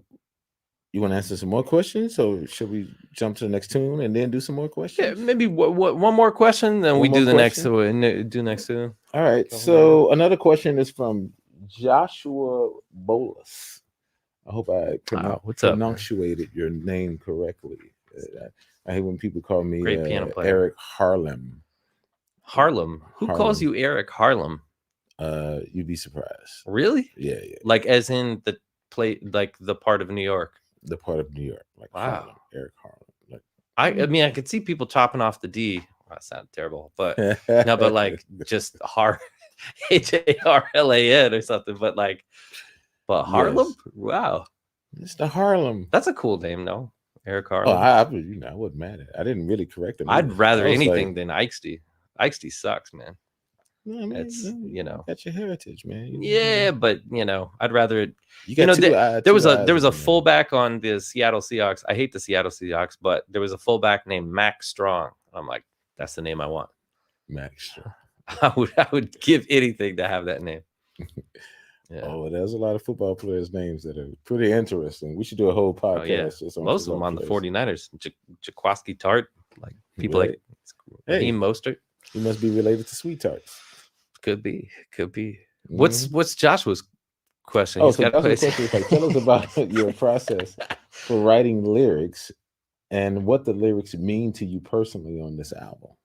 Yeah, I mean, the nutshell on that would be my process on lyrics is sometimes I've just tried to learn from vocalists and songwriters that I know and pick their brain about it. And it's so much harder than I ever had thought it would ever be, because it's not as easy as like I can think of some, like I can make up a dumb comical rhyme anytime, I can make up a dirty poem or something like pretty quickly, but it's different because you want the syllables and the tones that are in those words to be totally married to a certain melody in a lot of different ways and stuff. So I'll personally go through a thing called a lyric storm that I call a lyric storm. So I'll write a lyric storm of just words that are associated with what I'm thinking. So like free associated sentences, things that are just like sentence, it's, stuff that doesn't even make sense. I'll put it all on one page.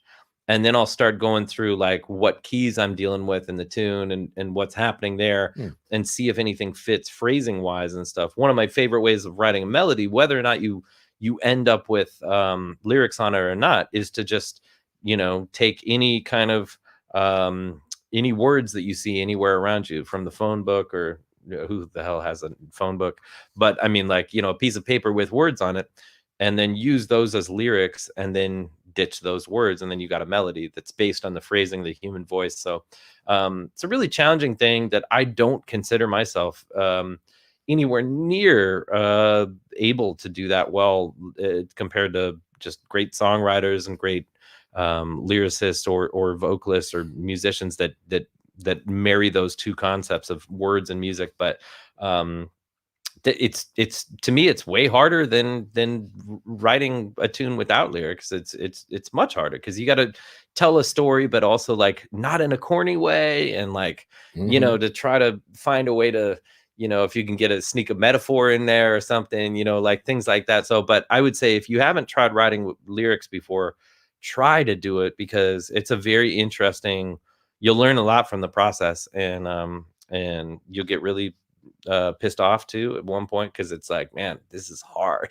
It's hard to do. So I'm like, this is the first time I've really let people hear my own lyrics and all of that. It's the same thing I feel about like when I do a solo piano show.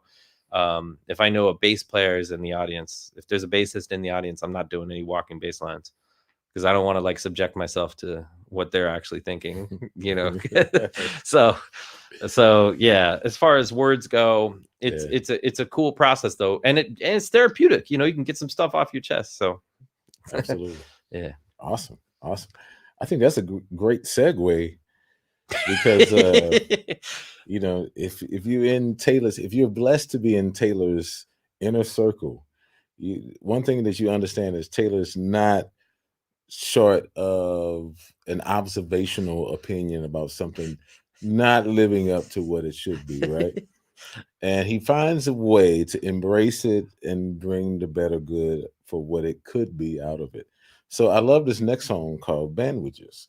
Now, when I first heard the title Bandwiches, I was thinking it was the marriage of all the bands that we've all been in, and then you try to condense them into one idea of expressing yourself. Bandwiches, it just makes sense, right? It's like, okay, I played with about 10 different bands. All right, how can I get all the sounds of all these different bands into one band? That's like the album in general. I would say it would be like how to funnel all of the stuff going on into one thing. Yes. But Bandwich is my tribute to all of the extraordinarily shitty backstage food that I've had over time. And sometimes you show up and you got bandwiches. There's been some gigs in Mexico that I've done. This is a bowl of crickets. I'm not making that up. And, you know, you just never know what you're going to get backstage sometimes. Sometimes there's, you know, that's, you know, as well or much more than me of just, there's plenty of places you go and, and the food, it's not, you know, it's not happening. You got to go outside the venue. You got to do something else. But yeah, so this is kind of my tribute to that. And, and when we were recording this, you gave it the nickname of Argument 2, which is like, that would be some very inside, like my group of people thing. Because I wrote a song called Argument years ago that I was fortunate to get nominated for a Grammy for in composition. And I lost to John Williams. His score to Munich was up against my 4-minute song Argument.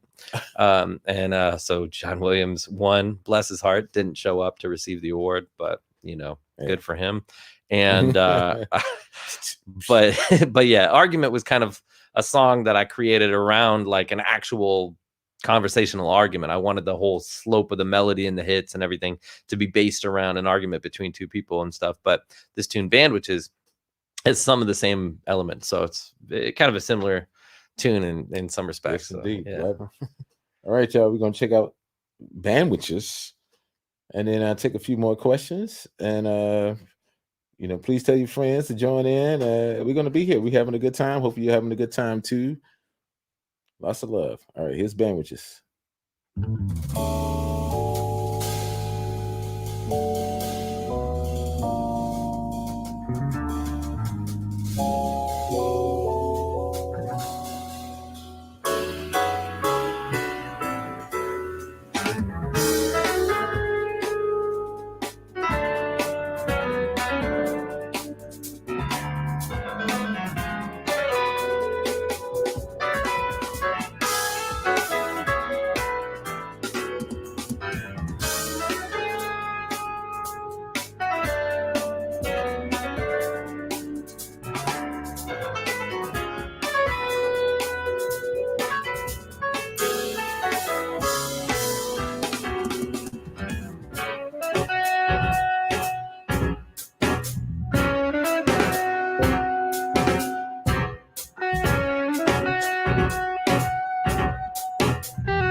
Such a great song.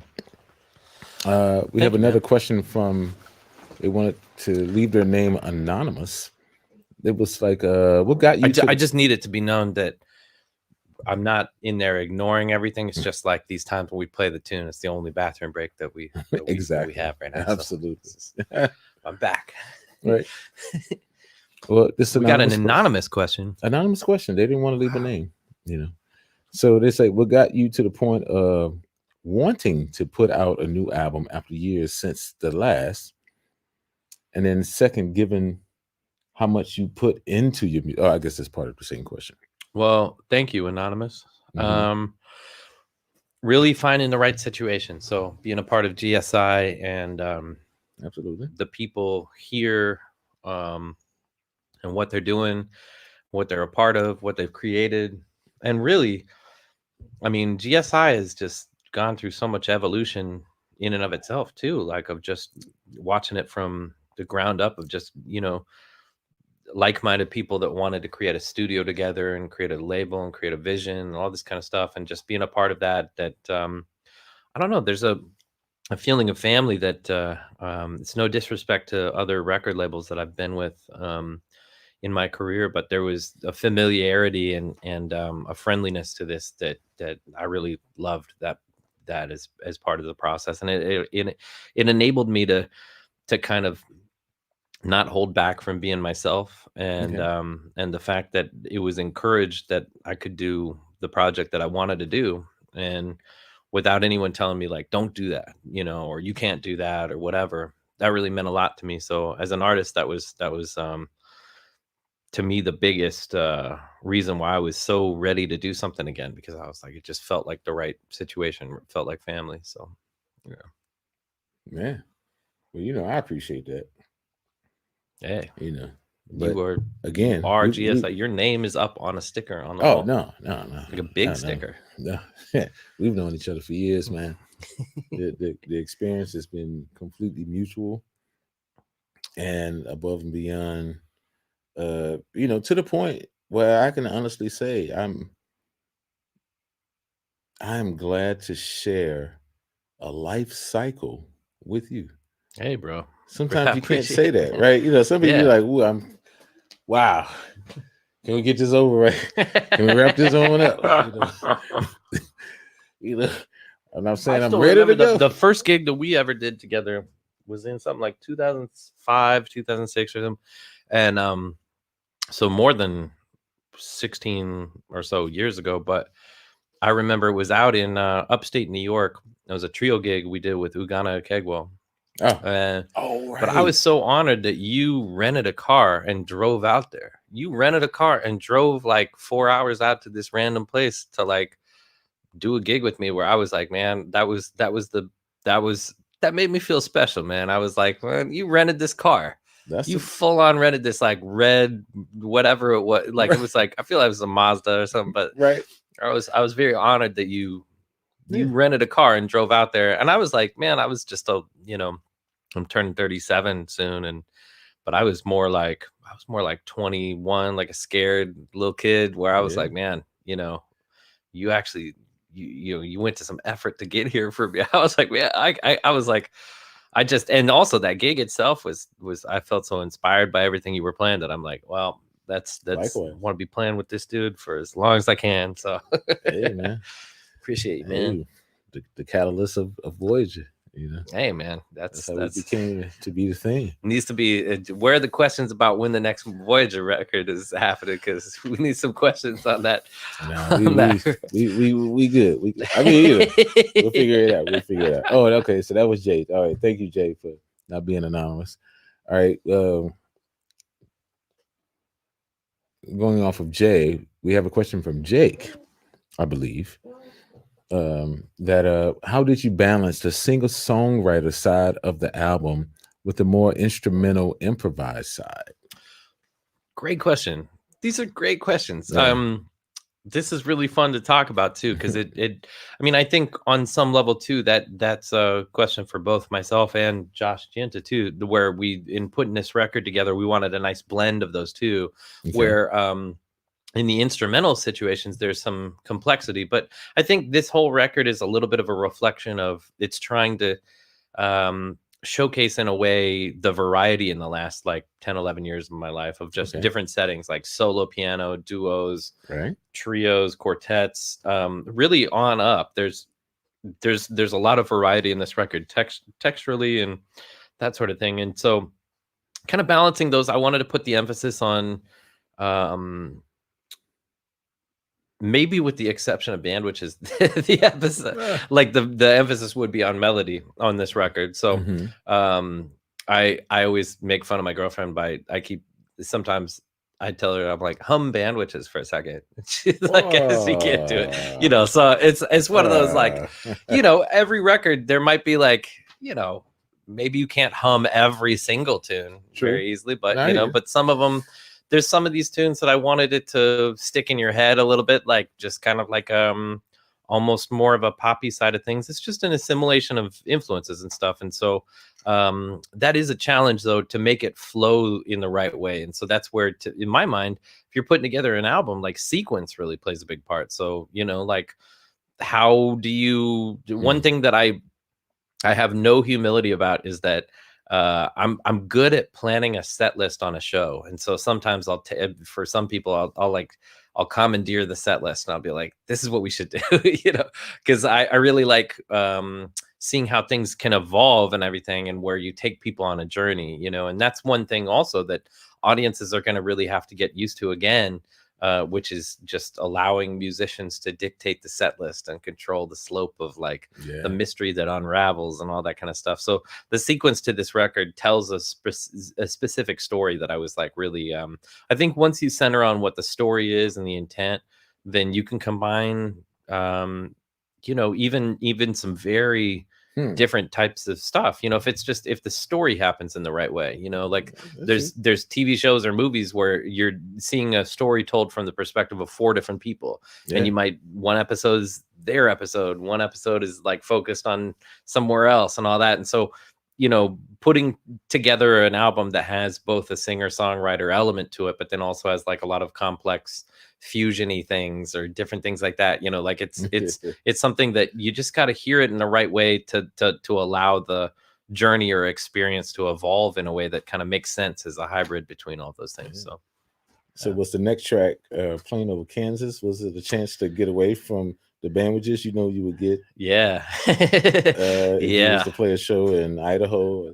We're just trying to get to the West Coast, so right, the gourmet meal. Yeah. And, well, I was not surprisingly over Kansas, because I looked it up on the whole little like flight map or whatever. I'm like, oh, I guess we're over Kansas. But I had this thought. I was looking out of the I probably was really jet lagged or but I was looking out the window and I was like, man, it's it's really interesting, because you look down at the deep sea and you can't, it's so dark and mysterious, and all of like the weirdest animals on earth live on the deep ocean floor, and so, but when you're up in a plane, you're looking down on the ground, you can't see anything. You can't see people. They don't even, they're not going to be distinguishable and stuff. You could see clouds, you could see a few things, but so there was a similarity I saw in that us being human beings to being deep sea ocean creatures, that again, I chalk a lot of this up to jet lag, but I was sitting there, I was like, wow, we're all the same. I came up with this poem, and I wrote a poem on the plane, and then I set my own poem to music, and that became Playing Over Kansas. And this is a tune that I had in mind Becca singing from the beginning, and we had done it. We've performed this song like tons of times over the years. We recorded this song on a Voyager record, on 13th Floor, Playing Over Kansas. That's the first time this song was ever recorded, was on that Voyager record, and that was with Walter Smith playing the role of the lead voice in this tune then. But what a majestic tiny cloud. There's all these different, there's also we had a lot of inside jokes of some of the lyrics while we were recording this. I think Josh would remember Foamy Billows. There's a lot of these different oh man, there's a lot of these different lyrics that the full lyrics of this tune, I'm just going to recite them, because this is the only chance I get to do this kind of shit. So there's a majestic quality to tiny clouds, translucent whispered remnants of unsettled waters from an ancient sea, a sea from thousands of years ago, which was thousands of feet higher, that protects the secret life that lives in the deep. Microscopic creatures settled on the ocean floor. They live in the darkness of the unknown, creating their own light. And all the while, knowing what lies above, we can look down in their direction and we cannot see them, because we know that they're there, far below the foamy billows. Bizarre, dangerous, and alien, but beautiful. Right. So that was kind of the story behind Playing Over Kansas, which usually we just play the tune. It's like, but that's the story behind the intent of some of the lyrics and all that. So yeah, Playing Over Kansas. Playing Over Kansas. That sounds like a great segue to Playing Over Kansas. Yeah. For those of you in flight, anyone on a flight right now, that's pretty impressive that you get like whatever that Wi-Fi is that they have the bandwidth to. They got to be adding anything right now just so that people will fly, right? Yeah, they got to have go internet. Yeah. Ladies and gentlemen, here's Playing Over Kansas by Taylor Eigsti.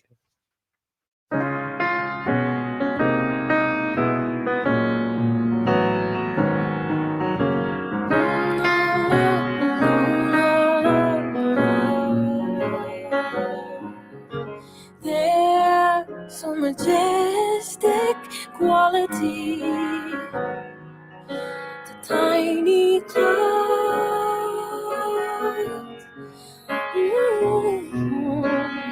translucent whispered remnants of unsettled waters from an ancient sea.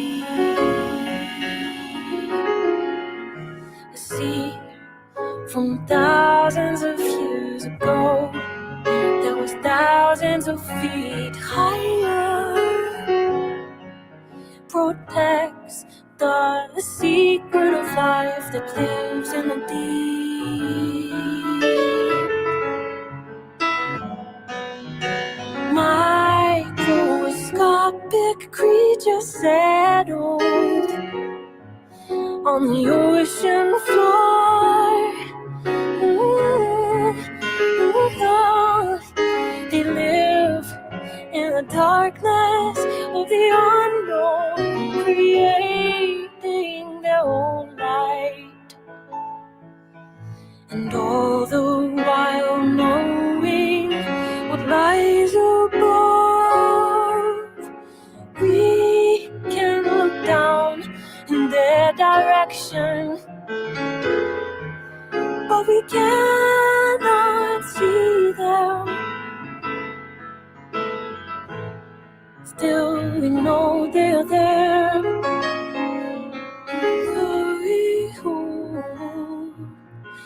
Far below the foamy billows, bizarre, dangerous, and alien, but beautiful. Beautiful.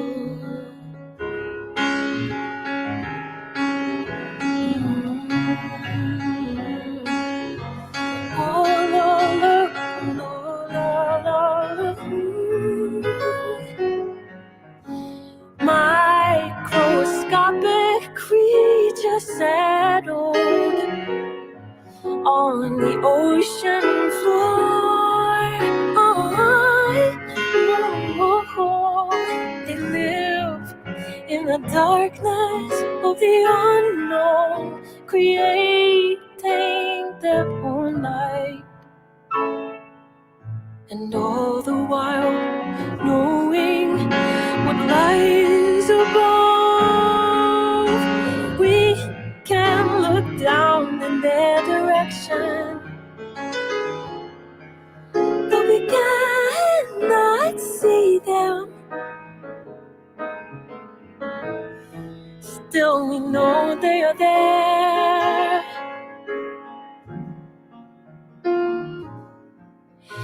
Far below the foamy billows, bizarre, dangerous, and alien, but beautiful, but beautiful.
Plain over Kansas.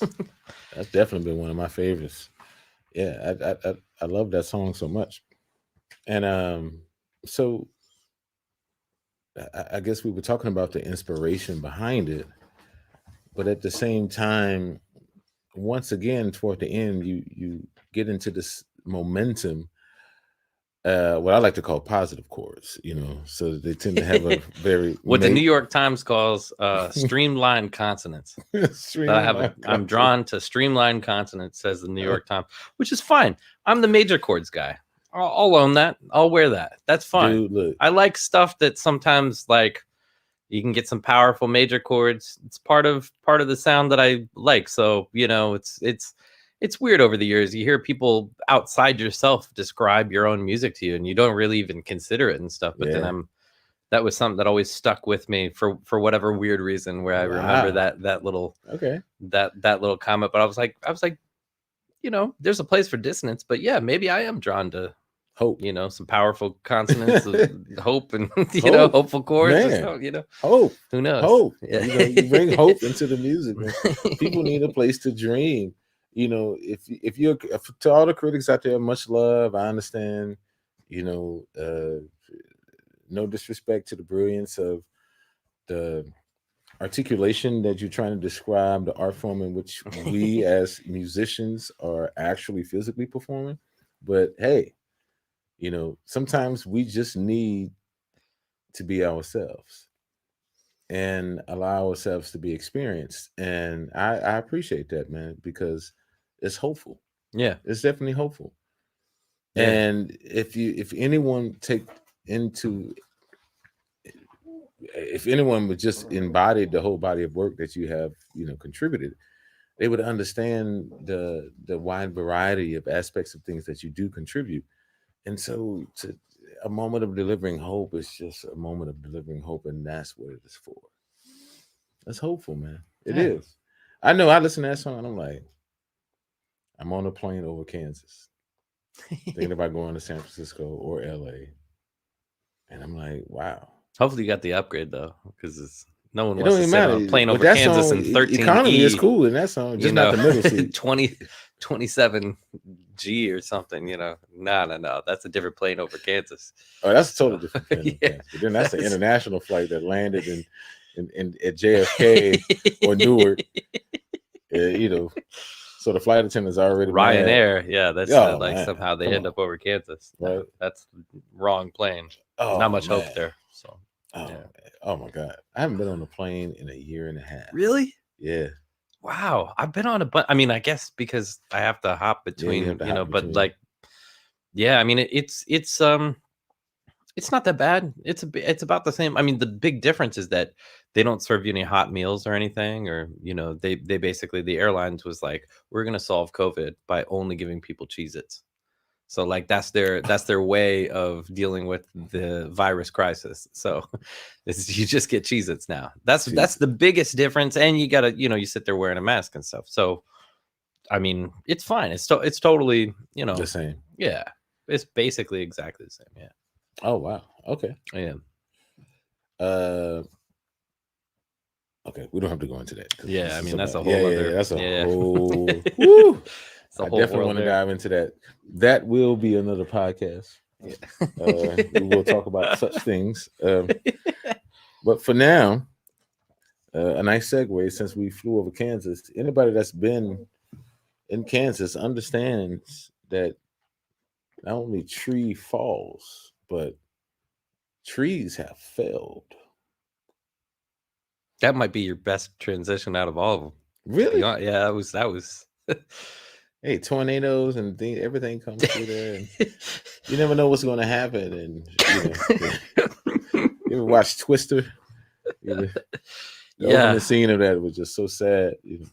Well, Tree Fell is the sequel to Tree Falls. It's the sequel to the title track. That basically, it's the theoretical ending to the record, because wanted to, obviously it's like, if a tree falls in a forest, did it make a sound? Yes. Tree fell. Yes. Yeah. So it attempts to answer that question. And basically, I saw this tune as more the processional, like we're leaving the place. And and it's really, this Tree Fell is all about Charles. It's just Charles taking a heart-wrenching solo over a part of Tree Falls. And before we get to the last tune, which is a little bit more of comic relief at the end of the record. So, Gonna but love it. yeah, Tree Fell is it's like a remarkable little moment by Charles that I was just so happy to have on this record. And just he's like, he's a special human. I mean, everyone who is a part of this record is very, very special human beings. There's no assholes on this record. So, you know, everyone is special people. So I'm like, feel privileged to do a record with people that I love as people and all that. And Charles is just he's a very unique character. He's one of the funniest people that I've ever known, and he's got just like a lot of unique things about him and stuff and all that. But one of the things that cuts through everything is just his ability to kind of express a heart-wrenching melody and come up with something great. And so this Tree Fell is it's a little thing that just Charles takes over at the end of the record, and I'm really, you know, happy to share it. Yeah. All right. Well, the Tree Fell.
That one goes by quick.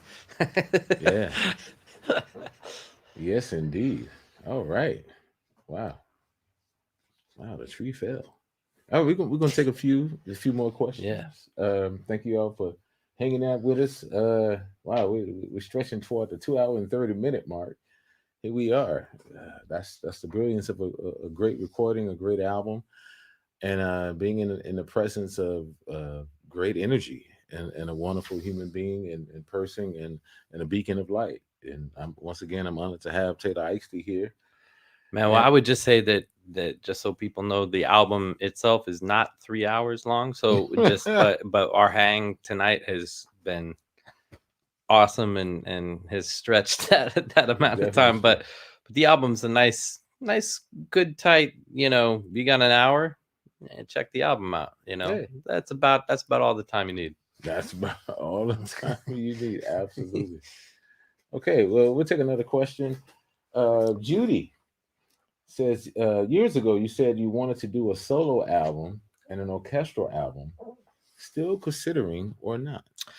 Yeah, well, shout out to Judy, because I've known you for a long time. You've been so immensely supportive, and I appreciate you so much. As far as a solo album, I have like probably 8 hours of solo piano that I could release in some respect, but been kind of waiting for the right moment of that. You know, if you release an album, you release an album knowing that you want to tour with that band. And releasing a solo album unleashes the danger of the loneliness of a solo tour. And I never was really fully committed to the idea of like, now I got to tour and do a lot more. So I like doing about like in an ideal circumstance, maybe 6 to 8 solo piano shows a year, where you get it in there, you you Absolutely. get your solo thing in. But as far as orchestral stuff, I would love to do a full symphonic record at this point, and there's definitely more than enough music to fill about 3-4 albums and stuff that I have. So I really want that documented at some point, like on a full scale and stuff. So I probably plan on doing an orchestral record, releasing an fully symphonic orchestral record before a solo piano album officially, but both are in the plans in the future, I would say. Okay. So, yeah. Well, based off of the orchestral album idea and concept, here's another question from Corner.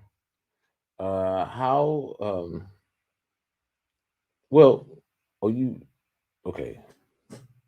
skeletal or not fully orchestrated, arranged, or some of the songs that have gone into the studio at the beginning of the session? I'm sorry. Do you have any advice for fledgling writers who wants to get his sound out? I'm gonna help you out, Connor. His or her sound out. Right. You got to. Right. Yep. Yeah. But I would say, first of all, the word fledgling is incredible. So Absolutely.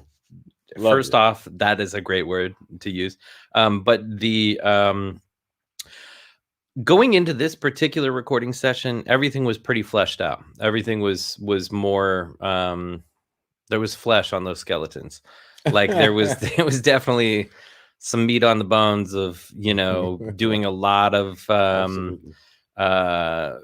which we were alluding to earlier. Like sometimes you go into a studio and you want to specifically go in with as little idea as possible as to what's going to happen and stuff. And with this particular project, it was like it was a different kind of thing.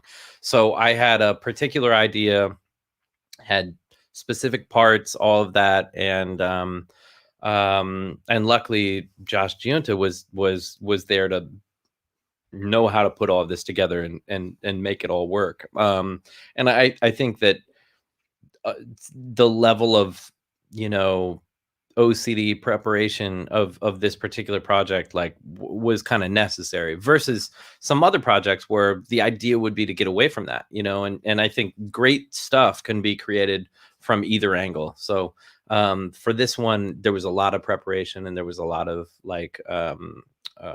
work and arranging and creating it ahead of time and creating demos that would give myself a sense of what this kind of would sound like and that sort of a thing. And then we would record and me and Josh were laughing at one point where some of the demos kind of sound freakishly similar to what we ended up with and stuff, which is cool because that was kind of the goal was we had a thing in mind that we wanted to get recorded and right.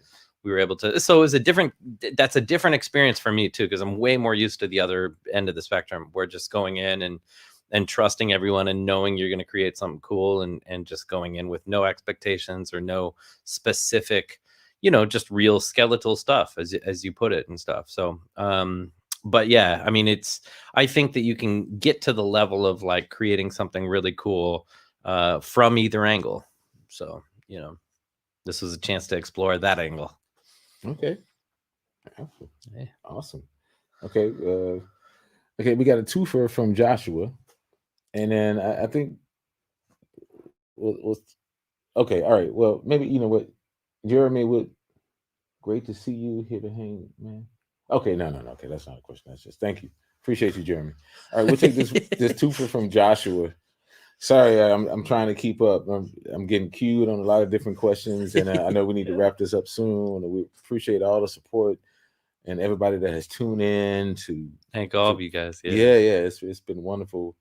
Obviously, the album is amazing, and even as I'm sitting here listening to it and trying to act like I'm some type of host or mediator, I'm emotionally vulnerable because I experienced this album just like Taylor from the beginning. Well, from my personal beginning, which was maybe 2 years ago when it was presented. And I was like, wow, this is amazing. So we got a two-for question before we close it up with the last tune. And this is, tell us about your process for writing lyrics and what the lyrics mean to you personally on this album. Also, Streamline Dissonance is the next album title. Then, Yeah, Streamline Dissonance right, is a great album title that I might Right. have to explore. Yeah, I mean it's and it's also no disrespect whatsoever to the writer with the New York Times that I know who it is, and he's a great writer, great journalist, great mind, and it was, if anything, it was just like a thought-provoking thing for me, you know, like hearing that and everything. I got my first bad review when I was 18. Did a show in Chicago, and Howard Reich. That's when you're supposed to get your first bad review. Yeah, he said the headline of the Chicago Tribune was 18-year-old not ready for limelight.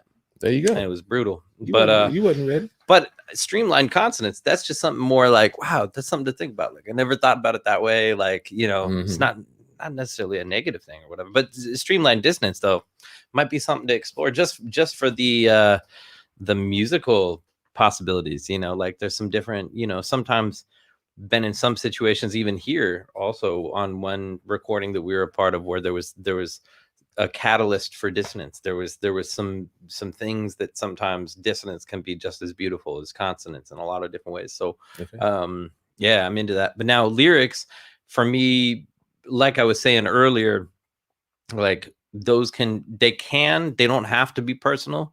They can sometimes be investing yourself in a story or a character, or they could start out personal and then become a character. You know, like you could just take a seed of like an idea of something you went through, and you're not trying to depict that situation exactly. You're trying to create a character that's outside of yourself and then tell the story from the character's perspective and stuff. So for me, with a lot of that, like, you know, and you know, Eric's brought up the theme of vulnerability several times here, and vulnerability is a thing when you're writing lyrics. Like there's so much vulnerability. So you know, getting it outside of yourself and being like, okay, here's just a character, this is what they're going through, here's the lead character in the story, because then it can be, because it's something that we can all relate to. It doesn't have to be a personal story. It can be just lyrics that we relate to because we've all had human experiences in different ways, you know. So so I think lyrics don't have to be like specifically individually personal, you know, but they can be personal by the emotions that they bring out of you, that you can be like, oh, I've felt that way before, or, you know, that sort of thing. So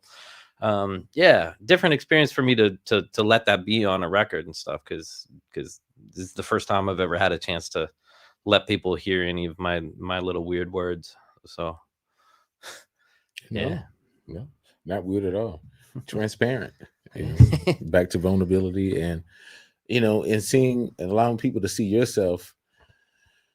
That's the thing. You allow people to see their own self.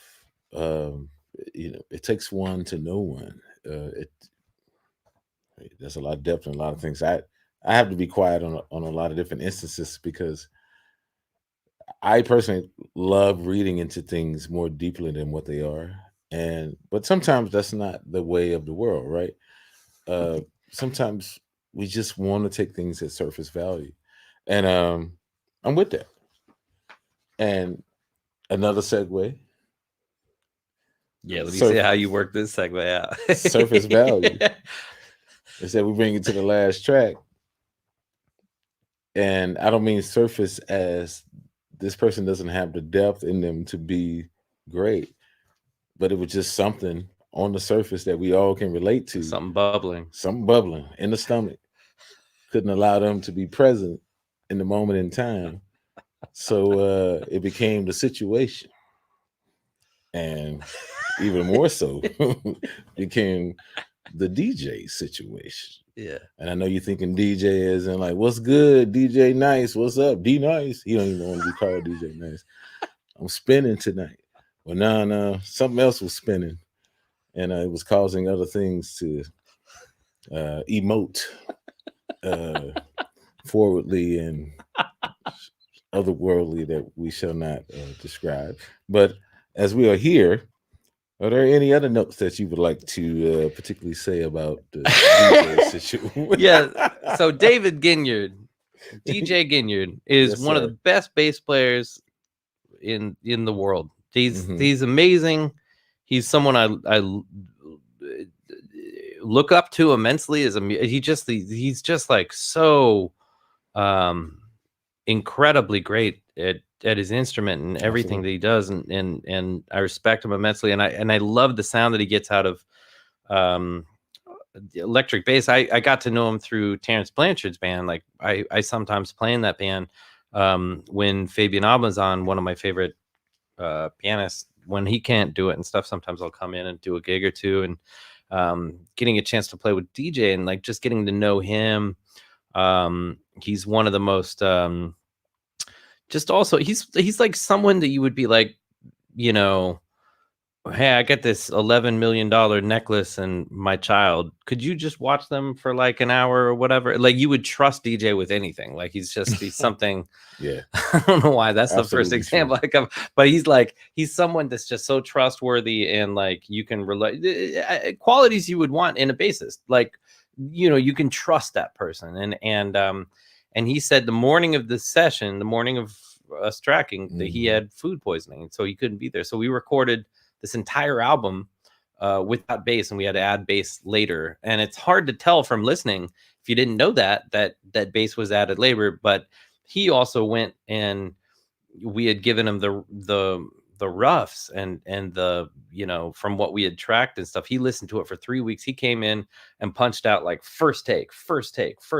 It was astonishing. It was nuts what DJ did. Like where it was like in one day he came in and he had been planning out what he's going to play on this record like for 3 weeks and just utterly killed it. And listening to this record, it feels like he was there with us and stuff, and it was a real he's incredible. But on the day of, I was in Maine. I was coming back from a gig with Becca Stevens, and in Maine we were doing a duo show, and I had to, you know, let Josh know that DJ had just let me know that he's got food poisoning, so we're gonna be tracking to MIDI bass.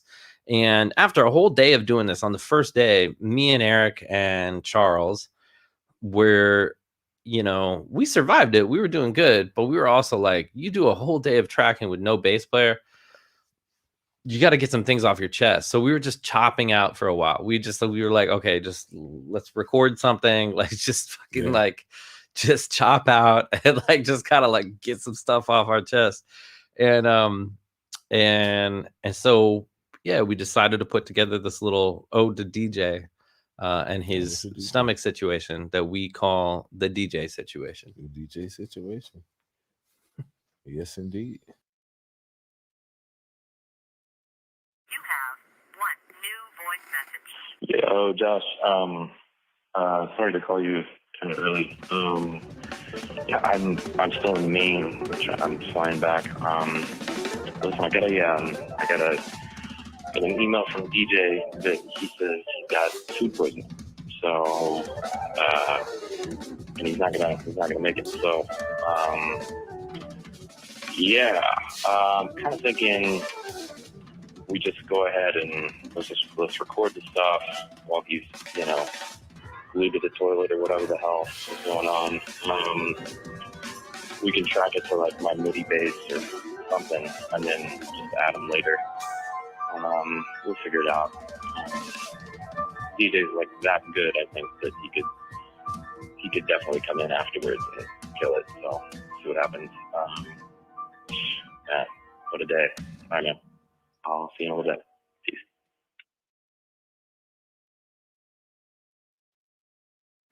Man, oh my goodness. Okay, thank you, Taylor. Thank you. Hey, oh man, what a fantastic album! For me personally, what a great experience to be a part of. Especially after, you know, I've been on a few other of your albums, so this one really rings special, and there's so many things I could say about it. But in about, I want to say 2 hours, East Coast time, it's going to be live on all your streaming platforms.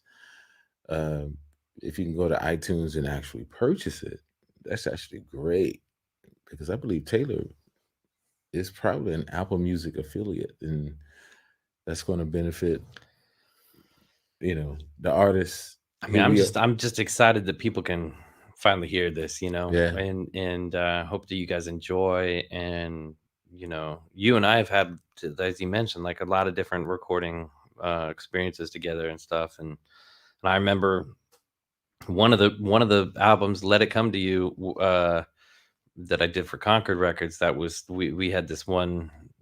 There was one tune that Joshua Redman was playing that we did the first take. And we were all jumping in the air and excited and everything. Man. But we've just had some really great experiences in the studio, certainly on, you know, performing, but in the studio too. But this has been my favorite, and you made it all possible because of all of this. So I truly appreciate you and appreciate GSI and appreciate all of this, because it's weird to be able to say like, hey, I got a new record out. So yeah. It was like,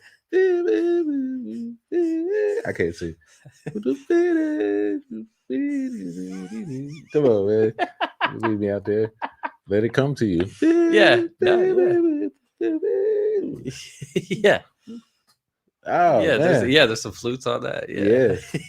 Woo. Boom, bing, doom, ding, doom, ding, doom, ding, doom, ding. Oh, man. Oh, I appreciate you even for that album, because that was the first time I got a chance to meet Ben Wendell. Oh yeah. Yeah. Yeah. And I was like, brother, you know. Oh yeah. It's funny, you know. A lot of connections just through the years of like everyone coming together. It's a beautiful thing. So this record, the personnel on this record is a accumulation of a lot of personal relationships and all of that. So it's a cool thing. Yeah, it's wonderful. Man, thank you for being a genuine soul, kind person. You know, again, I would say beacon of light. And thanks for being here today. Congratulations. The birth. Yeah, the birth is here. It's here. As of midnight, it's on the way. You get to see it before. You can do the star alignment and see what its rising sign is. It's already we know that it's in the month of May, but it's on the cusp. So, you know, it could be Taurus. It could be. Isn't May 21st isn't that the first day of? Yeah, it could be the first day. Something summer, spring equinox or something. Yeah, it could be summer solstice, but I think that's more. Is that May 21st or is that June 21st? I don't even know. But, you know, it's a solstice of some kind. And if you guys like the record, please, you know, I'm so bad at social media myself, but please, you know, if you feel inclined, post about it, you know, let people know. Word of mouth, I still believe in, you know, for me, like the records that I enjoy are ones that people are like, oh, you got to listen to this, you know. And so just keep the social element going, you know, let people know if you enjoy it, you know, tell some people. Yeah, please tell everybody. Everybody. Don't be and also, I want to give a quick shout out to James Francis, who is a great friend of mine. He has a fantastic album that is also coming out tomorrow, same day. So if you have it in your heart, please get both albums, because his album is phenomenal. He's an amazing, innovative pianist that can do so many different. He's got an entire world of knowledge in his left hand alone. He's an extraordinary musician. So please also check out his record on Blue Note Records. And I know it seems weird to like plug another album that's coming out the same day, but James that's my dude. I love him. So that please. shows the character of Taylor Eigsti, though. You know, he's just not thinking about himself. But I mean, also get mine, you know, like also, you know, like check mine out, you know, also, but like, you know, both, you know. It could be like a group, like set a day aside, you know, like what are you doing tomorrow? Come on, you know, like get both albums, check them both out. Got the whole weekend. Just go in. Just go in. That's cool. If you don't like it, tell somebody you don't like it. Give them a chance to check it out. Yeah. You know, talk shit on my record if you want, but just do it like post about it, you know, like that kind of thing. So let people know. Oh, that's amazing. That's amazing. Also, shout out to Breitling. You know, we're wearing some some nice Breitling watches here. Much love. And shout out to GSI, shout outs to Love Science Music over there keeping us sounding great. And Jason, that's in the back, Podcast King. You know, everybody's doing great. Janine behind the scenes, that's Big Yeah, thanks to our creative Janine. Big director. thanks to Tandre. Big thanks to Yes, indeed. Chase and Josh. Everyone Yeah. here involved, and biggest thank you to the great Eric Harland. Right. Oh here man, for my bro making Austin all this White. happen. Yeah, we in here. Everybody.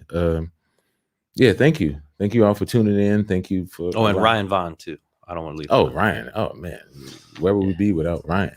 We got to shout out Ryan. Ryan is like, that's the magician. That's the magic. Keeps us on schedule. Yep. All right. Thank you all for tuning in. Thank you, It's been a guys. pleasure. Be safe. Much love. Any finishing comments that you would like to make? Just same shit. Just thank you so much. All right. Appreciate you guys. I love that. All right.